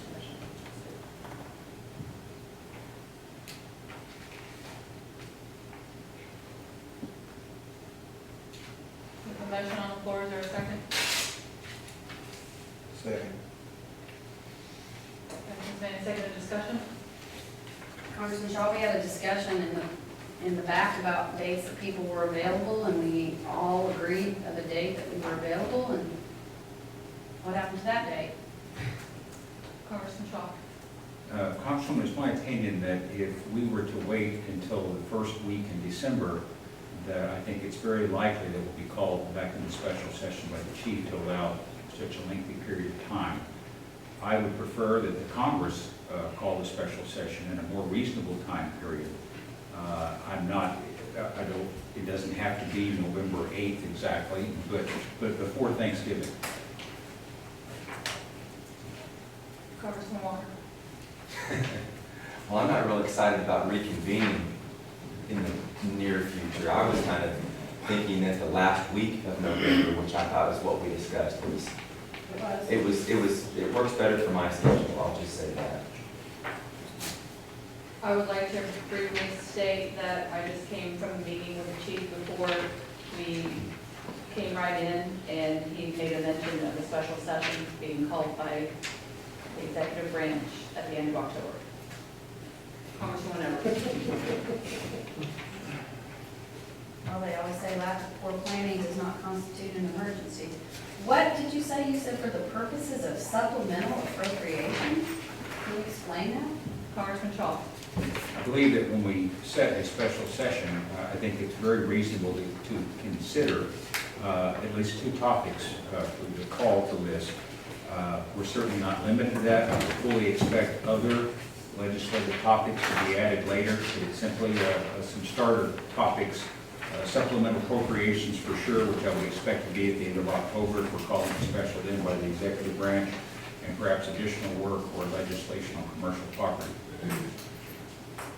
Congresswoman Whiteman. Well, I don't know that we're gonna reach a resolution right now to when the special session is gonna be called at this table. I just wanted to go ahead and insert here, although I think a motion's nice to put us all on notice. The process doesn't have to be done by motion. I just wanted to point that out also. Thank you, Congresswoman Edwards. Well, if I've been sitting here for 25 days trying to get a budget done, you can see my intent for fiscal year 16, and now you're telling me what I've done is not sufficient? I'm disappointed at best, because that's what we've been doing here for the last 25 days, is creating an annual budget. So I guess I'll want to hear more from you before I would sign up for something that sounds like do-overs. So we can do it later. Congressman Shaw. I certainly welcome any amendment to my motion that would specify a different date. I have, made my statement about why I happen to choose that date or that time frame. We've heard from you about the intent of the executive branch. I guess we could have a special session at the end of October, another one the first week in December, if that's what the Congress would prefer. But that just underscores the fact that I think the Congress needs to, in a timely fashion, exert our request for a special session and always react to the executive branch's request, as we did the first 2.5 years of my term on the Congress. Congresswoman Whitmore. Well, there's nothing to make me believe that if we form the special session, that the chief is gonna come over and ask us to put his items on our proclamation. And I would believe that he would probably more likely than not set his own proclamation, because that's just how he's operated, but that's just an assumption I'm making. Things could be different now. Congressman Shaw. If there's no consensus here about November the 8th or the second week or sometime before Thanksgiving, bring up the date that was agreed upon earlier, and I'd be happy to support that, but understanding that we're going to have you 2 special sessions before the end of the year.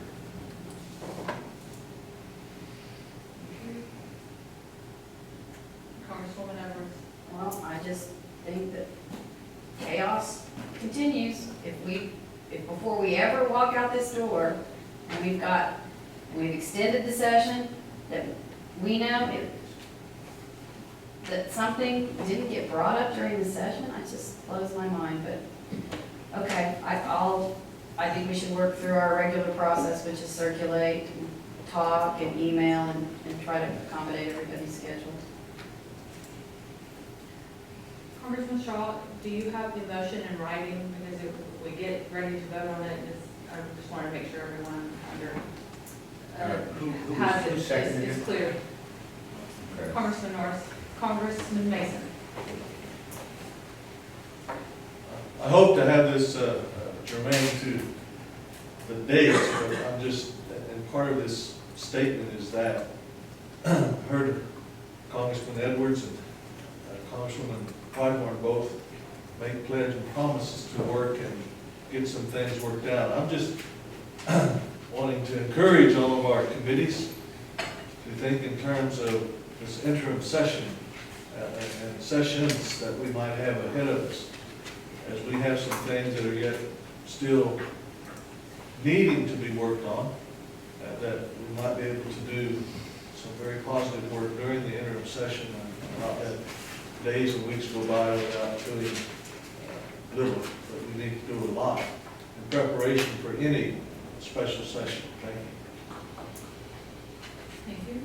Congressman Shaw. I sense a lack, no, I should say a consensus that no one supports November the 8th or any time before Thanksgiving. I've not heard any comments that would support that. So in light of that, silence, I will withdraw my motion. Congresswoman Edwards.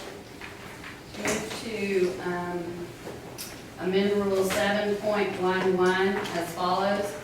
Strike Section 1 at page 28, line 24 through 25, and insert Amendment 1. Number 1, during each regular session, the following meeting schedule will apply. Appropriations Committee, every Monday, Wednesday, and Friday from 8 a.m. to 9:30 a.m. Commerce and Economic Development, every Monday, Wednesday, and Friday from 3 p.m. to 5 p.m. Congressional Affairs, every Tuesday from 8 a.m. to 9:30 a.m. Cultural Committee, every Tuesday and Thursday from 1 p.m. to 2:30 p.m. Education Committee, every Tuesday and Thursday from 4 p.m. to 5:30 p.m. Government Operations Committee, every Monday, Wednesday, and Friday from 1 p.m. to 3 p.m. Health Committee, I think it's supposed to say Health and Social Services Committee, every Tuesday and Thursday from 3 p.m. to 4:30 p.m. Membership, every first and third Thursday from 8 a.m. to 9:30 a.m. Rules and Ethics, every second and fourth Thursday from 8 a.m. to 9:30 a.m. Should a committee not need to meet on any scheduled day, the committee chair shall advise the clerk of the Congress at the earliest possible time and cancel the meeting. Another committee chair may assume that time by meeting request form.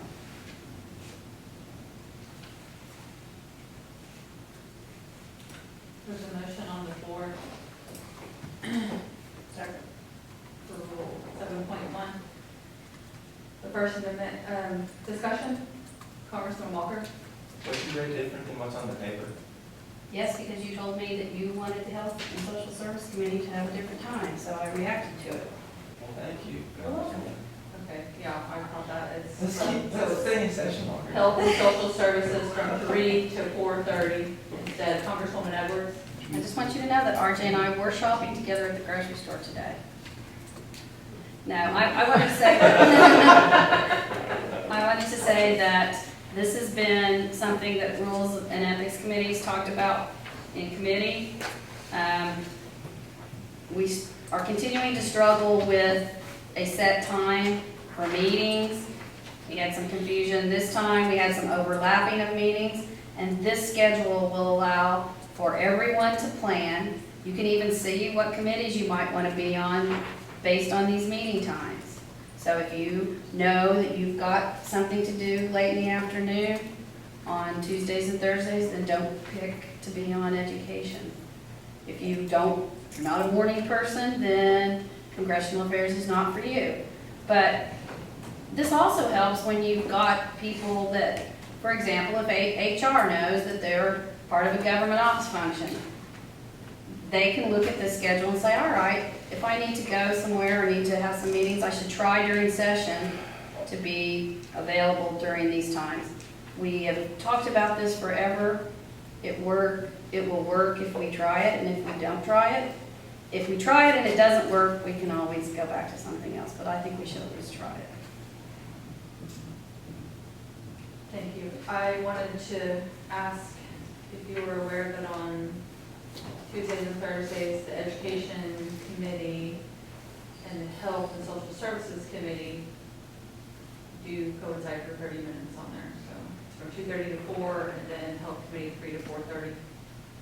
Sorry, it should have been it should have been 1 to 2:30, 2:30 to 4, and 4 to 5:30. So I'll make that amendment. Did that make sense? 1 to 2:30. That's what it was originally. Then you stated to Congressman Walker that you changed him from his committee from 3 to 4:30. But I'm just pointing out that the Education Committee is 2:30 to 4, and then the Health and Social Services Committee would be 3 to 4:30, so there would be a time in there. Now, Education Committee is 4 to 5:30. Okay. Everyone have that? Change 4 to 5:30, okay? 1 to 2:30 for culture, 2:30 to 4 for health and social services, and 4 to 5:30 for education, on Tuesdays and Thursdays. And the other thing, this will leave immediately following session for people to pick up some dates if they need to, for different committees to pick up dates, particularly if there's a large block of time. But it also will not cause some of the confusion that happened to poor Alice this time, where session ran and allowed her 10 or 15 minutes for a meeting. Any more discussion? Congressman Shaw? I respect the Rules and Ethics Committee and anyone that has worked with them and looked at trying to modify our rules. So no disrespect intended. No one really checked with me about the times for Appropriations Committee. I see that I've been assigned 8:30 Monday morning and Wednesday and Friday morning. Oh, 8 a.m., is that correct? And, you know, I appreciate the fact that they were able to accommodate Congressman Walker, but I certainly don't agree to those times. And the description of our committee scheduling and process, I don't say process, our committee scheduling this session as chaotic, I think is an overstatement. I believe that, also the chairs of these committees, represented by my colleagues, did an excellent job in getting schedules. Yes, we had a couple of overlaps for 15 minutes. That's unexpected. That's not a routine happening that we have. The notion of trying to schedule the committee chairs because they can't do it themselves, I just don't think that that's true. I still think that those committee chairs should have the autonomy to schedule the meetings when they see fit for the lengths of time that's adequate. I know Appropriations had 11 bills this session, and so it wasn't just the congressional resolution for projected revenue. It was more items than that, and I expect to get similar amounts of legislation in the future during our regular session. So I just can't support this. Thank you. Congressman Edwards? Well, I put that down because that's the time that the Appropriation Committee has met in the past, and all these select committees were worked in the mornings. But certainly, the Appropriation Committee could meet then immediately following session every day of the week, because there's no immediately following session scheduled for any of these committees. So if you want to amend it to take immediately following session every Monday, Wednesday, and Friday, or every day, then you could do that.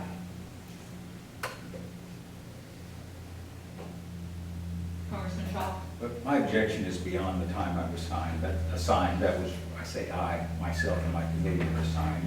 It's beyond that. It's also the argument that my colleagues that are serving as chairs of these committees, I think they have the competence to be able to get their meetings scheduled. They did this time. They have it in every session I've been to. Has it been flawless? I wouldn't say that. I don't know that we need a flawless process or schedule, but I think it's adequate. And this notion of trying to direct committees to meet at specific times, I'm against that. Thank you. Any more discussion regarding Amendment 1? Congressman Supernall? I'm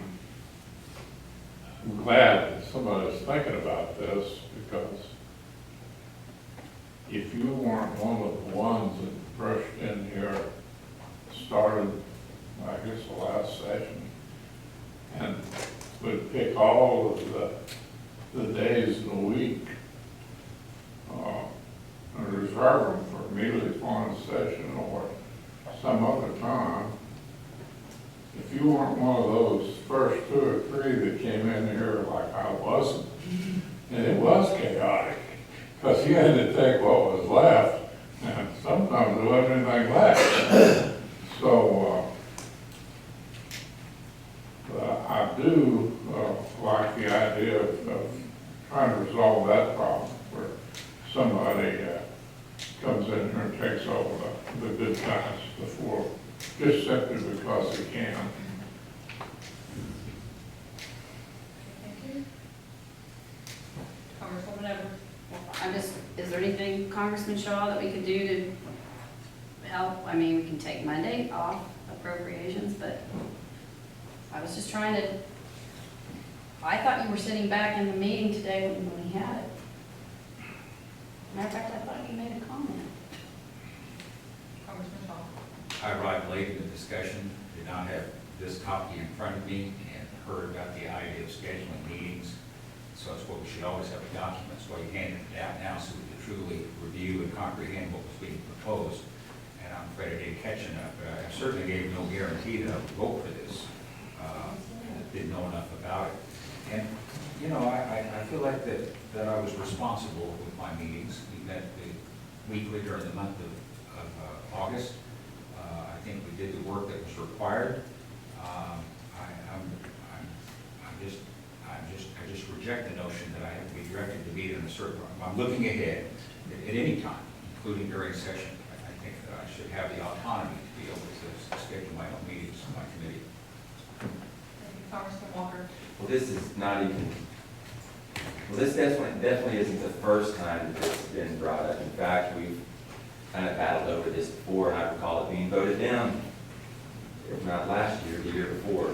And typically, as a courtesy, these roll amendments have either been distributed by email or hard copy like this, and allowed for members of Congress to consider them, maybe discuss, consider amendments, working together. I mean, with that said, as far as I know, we're going to be meeting again on Thursday, right? Wednesday, Thursday? And I just think, do we have to vote for this right this minute? Thank you. Any more discussion? Congresswoman Buffalo. Well, I've been a part of that Congress where there were 3 individuals, and I believe it was Congressman Mason, Congresswoman Edwards, and myself that worked diligently for months on these rules.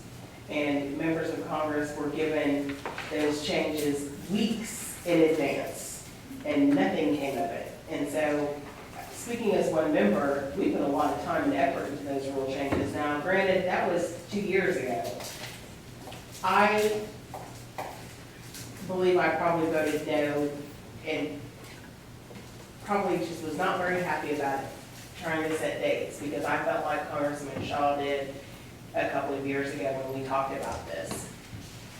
Having now served as chair of government ops, I have a completely different opinion. I think that we should probably at least try this for a session. Now, spring isn't gonna be as chaotic as what the fall is, and that's just because we're not gonna have the amount of budgets. But if we can make things a little easier on our staff, then I think that we should consider that. And there's often times that we are not working with a full staff. We're working with one that's here and one that maybe comes from OFPR to help us. Sometimes we don't even have that. I just think that this would alleviate some of the days that clerks have to go without lunch or have to end one meeting to turn around and go straight into another meeting, where at least we have some order and people aren't rushing in there, because if this doesn't pass, I'm gonna be rushing in there to set my meetings for the spring. I already got mine filled out. Well, I'm almost gonna have mine filled out too, so that's the alternative. I think we should try this, at least for the spring. If it doesn't work, then we'll go back to our normal hustle and bustle for the fall. Thank you, Congressman Mason. Well, thank you so much. I like structure too. The one thing I would like to see happen for us, I would like to see happen for us, is to have a break between 12 noon and 1 o'clock for everyone to go to lunch. That's it. 12 to 1, break time. Let's go to lunch, people can get down, visit, do what we need to do, preparation for the afternoon. IFS has always bothered me, because that's kind of a interesting time to have a meeting, because if you have people coming over or guests coming in, they may be here for 30 minutes, maybe here for an hour. But that depends on how we go during the session. That's just a good term that we've used, it's become convenient. I suppose if I was a chair or something, I'd grab that too if I could. But I appreciate what Congresswoman Buffalo had said about our staff. What we're talking about, ladies and gentlemen, here is, this is all housekeeping right now. We're at the end of a long day, end of a long session. I'm not ready to vote on these numbers. I haven't looked at the paper yet, but I do appreciate the structure and the work that has gone into it. I'd like to review it a little more. We've got, I guess, 1 more day, 2 more days. And like Congressman Walker said, maybe at that time, I could be able to cast a vote better. Thank you. Thank you, Congresswoman Whitehorn. Congressman Supernaw. Yeah, You did. you know, I'm fine with commerce, because it guarantees me some good days, but I don't know if I'll be on commerce forever. But on appropriations, congressional affairs, membership rules, have to meet at 8 o'clock in the morning, that's cruel and unusual punishment. Probably ought to be in the Constitution. I was looking at it from their point of view. Thank you, Congresswoman Whitehorn. Well, I'm agreeable to vote on this and try it for one regular session. I am a huge proponent of taking off from 12 to 1. We haven't been very kind to do that, especially as short-staffed as we've been this session. To think about our staff, they work very hard, they spend a lot more hours here than we do. And so I'm for doing that, it gives them what to expect. And those 8 a.m. to 9:30 meetings could really start at 8:30 to 9:30, if that's the way we want to do it. So I'm willing to try this for one session, change the rules, try it for a session, because I don't think that we'll hold to it unless we change the rules. Thank you, I think we need to vote.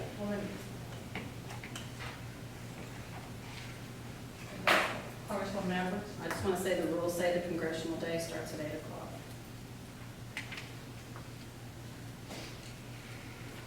Sorry, that's what they say. I would like to add that, I agree that appropriations typically met from 8:30 to 9:30 during the session. And then it does say that the appropriations committee could meet without notice during session, but the rule on that is kind of foggy also, because it says for the purpose of referring out legislation to other committees, so that's a little strange, but I do agree that typically during session, the last few sessions for appropriations met at 8:30 to 9:30, so I'm willing to try this as well. Congresswoman Edwards, did you have one more thing? Well, no, I was just saying that if you want to set it from 8:30 to 9:30, nobody's gonna, I don't think it's gonna be a problem. Thank you. Congressman Mason. And just to go another step from what Congressman Edwards said about when we start the day at 8 o'clock, our congressional day actually ends at 10 p.m. No, 9 o'clock? Oh, 12 p.m., I'm sorry. We have till midnight to go, is that? Did we change that? It used to be Yeah, 10. it used to be 10, but now it's midnight, so we have a full evening for circumstances. Right, it's only 7 now. And the other thing too is that there was a time in the early days that we went on Saturdays. Leave that with, that's all. Thank you. Congressman Shaw. Well, I sense that everyone's happy with their assigned times. I will repeat that I'm not happy at 8 or 8:30 on Monday, Wednesday, Friday. I need more time than an hour. People that seem to be supportive of this have all got their times in the afternoon, and I'm glad they're happy with that, but I'm not happy. So go ahead and vote your conscience, but I don't think it's fair. Thank you. Any more discussion? Okay, the motion's been made and seconded. You all have a copy. All those in favor of Amendment 1 signify by saying yes. Yes. Yes. Roll call, please. Excuse me. Congressman Hamilton, No. Congressman Maker, No. Congressman Mason, No. Congressman Norris, No. Congressman Shaw, No. Congressman Supernaw, No. Congressman Tillman, No. Congressman Walker, No. Congresswoman Whitemore. No. I heard you say yes. Everybody else is saying no. I heard a couple of That's voices what I over had. here. Yes. Congresswoman Edwards, Yes. Speaker Pratt, Yes. Go Rules and Ethics Committee. Okay. Motion fails. Congresswoman Edwards? Move to adjourn the session. Jake. Yes. Discussion, we have a few other things to address, so I would Can you tell us what they are? Well, it's been discussed that some members wanted to, we thought we could finish up session this evening, so one thing is, I need to do my resignation and call for a new member of the Rules and Ethics Committee. And then if we are adjourning session at this point, then I have some information to put out for at the end of session information. Okay, I withdraw my motion and I move to appoint, are you resigning from Rules and Ethics? I am. I currently sit on 5 committees, so I'm resigning my seat of the Rules, Ethics, and Engrossment Committee to fulfill my obligations as Speaker. So I would open up, under Rule 1.1, Paragraph 6, I would entertain a motion, entertain a nomination for a replacement member for the Rules, Ethics, and Engrossment Committee, Congresswoman Edwards. I nominate Congressman Mason. Second. Is there any other I'll move the nominations cease. motions made to cease nominations? Congressman Walker. Well, I've been nominated to that committee before knowing anything about the nomination. And I just wouldn't mind hearing from the person that just got nominated. There may be somebody that's interested in serving on there. And former Speaker Mason is no longer the speaker because of other obligations. Are you? We cool with asked him, that? he said yes. Oh, okay. Well, then, never mind. Let's get on with that. Congressman Mason. Thank you for that thought, and I have been asking, I think I can accommodate, again, as much as I can. Just to share, my wife is improving incredibly well, and that's why I'm here this evening. Thank you. Okay, there's a motion for nominations to cease. Or, without objection, nominations cease. All those in favor of placing Congressman Mason on the Rules, Ethics, and Engrossment Committee signify by saying yes. Yes. Any opposed, say no. Congressman Mason, you are now on the Rules and Ethics Committee. Congresswoman Edwards. Thank you. I have a motion to express congressional intent. The motion is as follows. The Congress has appropriated funds for FY17 through several appropriations bills. Congress intends those funds to serve as operating funds for the 3 branches for the entire fiscal year to carry out all constitutionally mandated functions. There's an S on the end of that. Congress intends the funds only be, and the word I'm using is expended, for their intended purpose, and I think I spelled intended wrong, as set forth in delineated line item expense categories and is further set forth in the laws.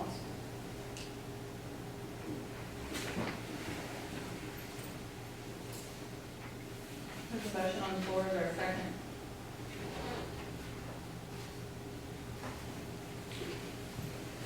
Second. Discussion, Congresswoman Edwards. Every year, I've made a motion at the end of session to adopt support documentation and the budgets as the intent of Congress regarding spending. And this year, we don't have any support documentation regarding spending. This motion says that we intend that the funds be expended for their Intended purpose is stated in the delineated line items. Line item expense categories. That's, if we don't intend that, why are we setting out expense categories?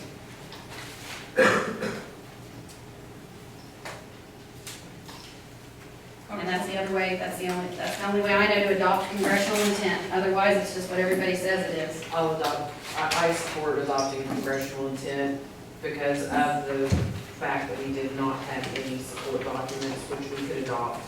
And I will vote yes for this motion. Any more discussion? All those in favor of the motion signify by saying yes. Yes. Yes. Any opposed, say no. You can mark me down as the lone no. Congressman Walker is a no vote.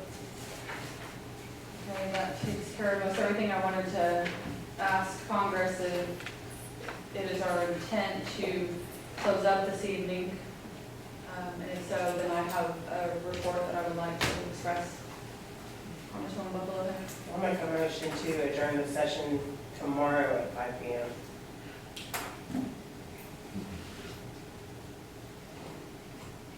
There's a motion on the floor.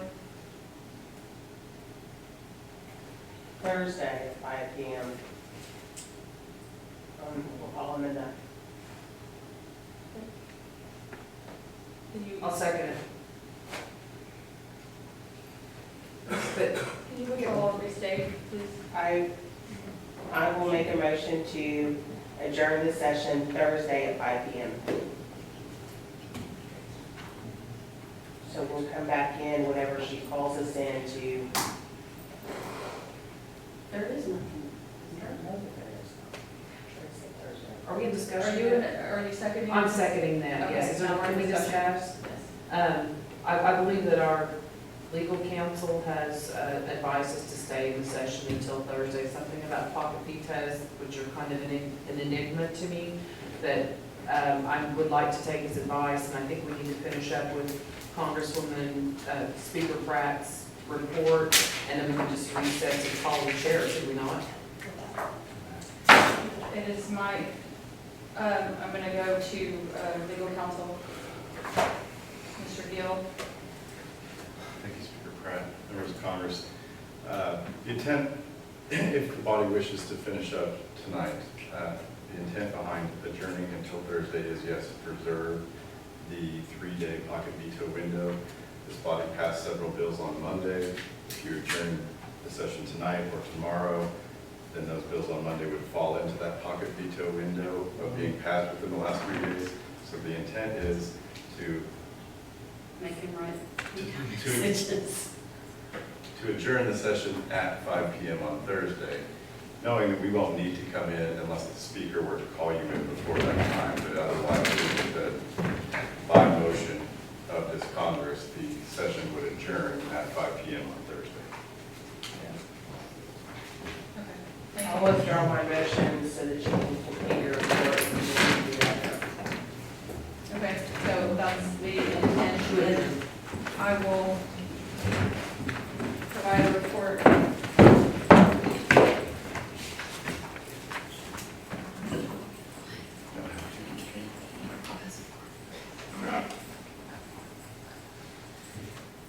Okay, thank you, members of Congress.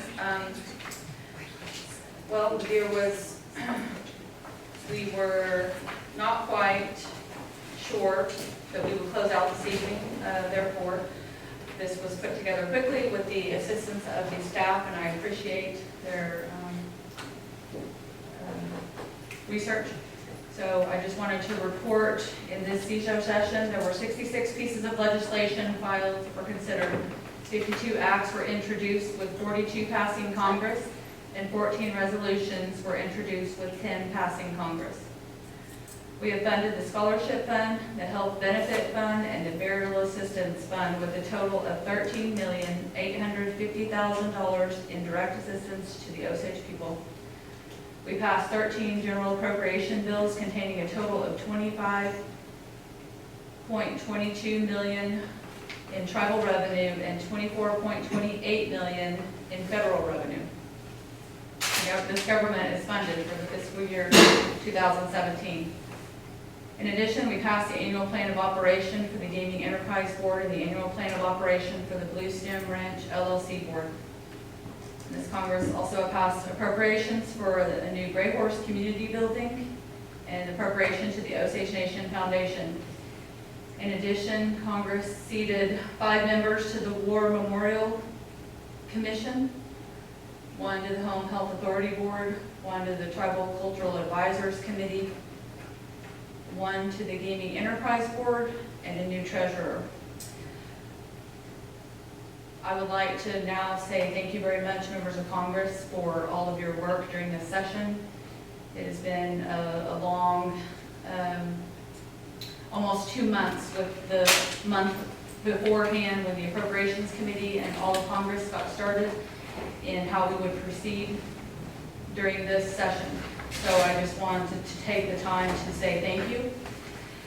I appreciate all your hard work, and I would sincerely like the Osage people to know that your members of your Osage Nation Congress are very passionate about their job. They have worked long hours and tried to do their due diligence the very best that they could with what they were given. And so I just want the Osage people to know that this group of people sincerely care about you and really tried to do the best that they could for you, and many times get into very passionate discussions because they're a good group of people and they, again, have your best interest at heart. So I wanted to say thank you.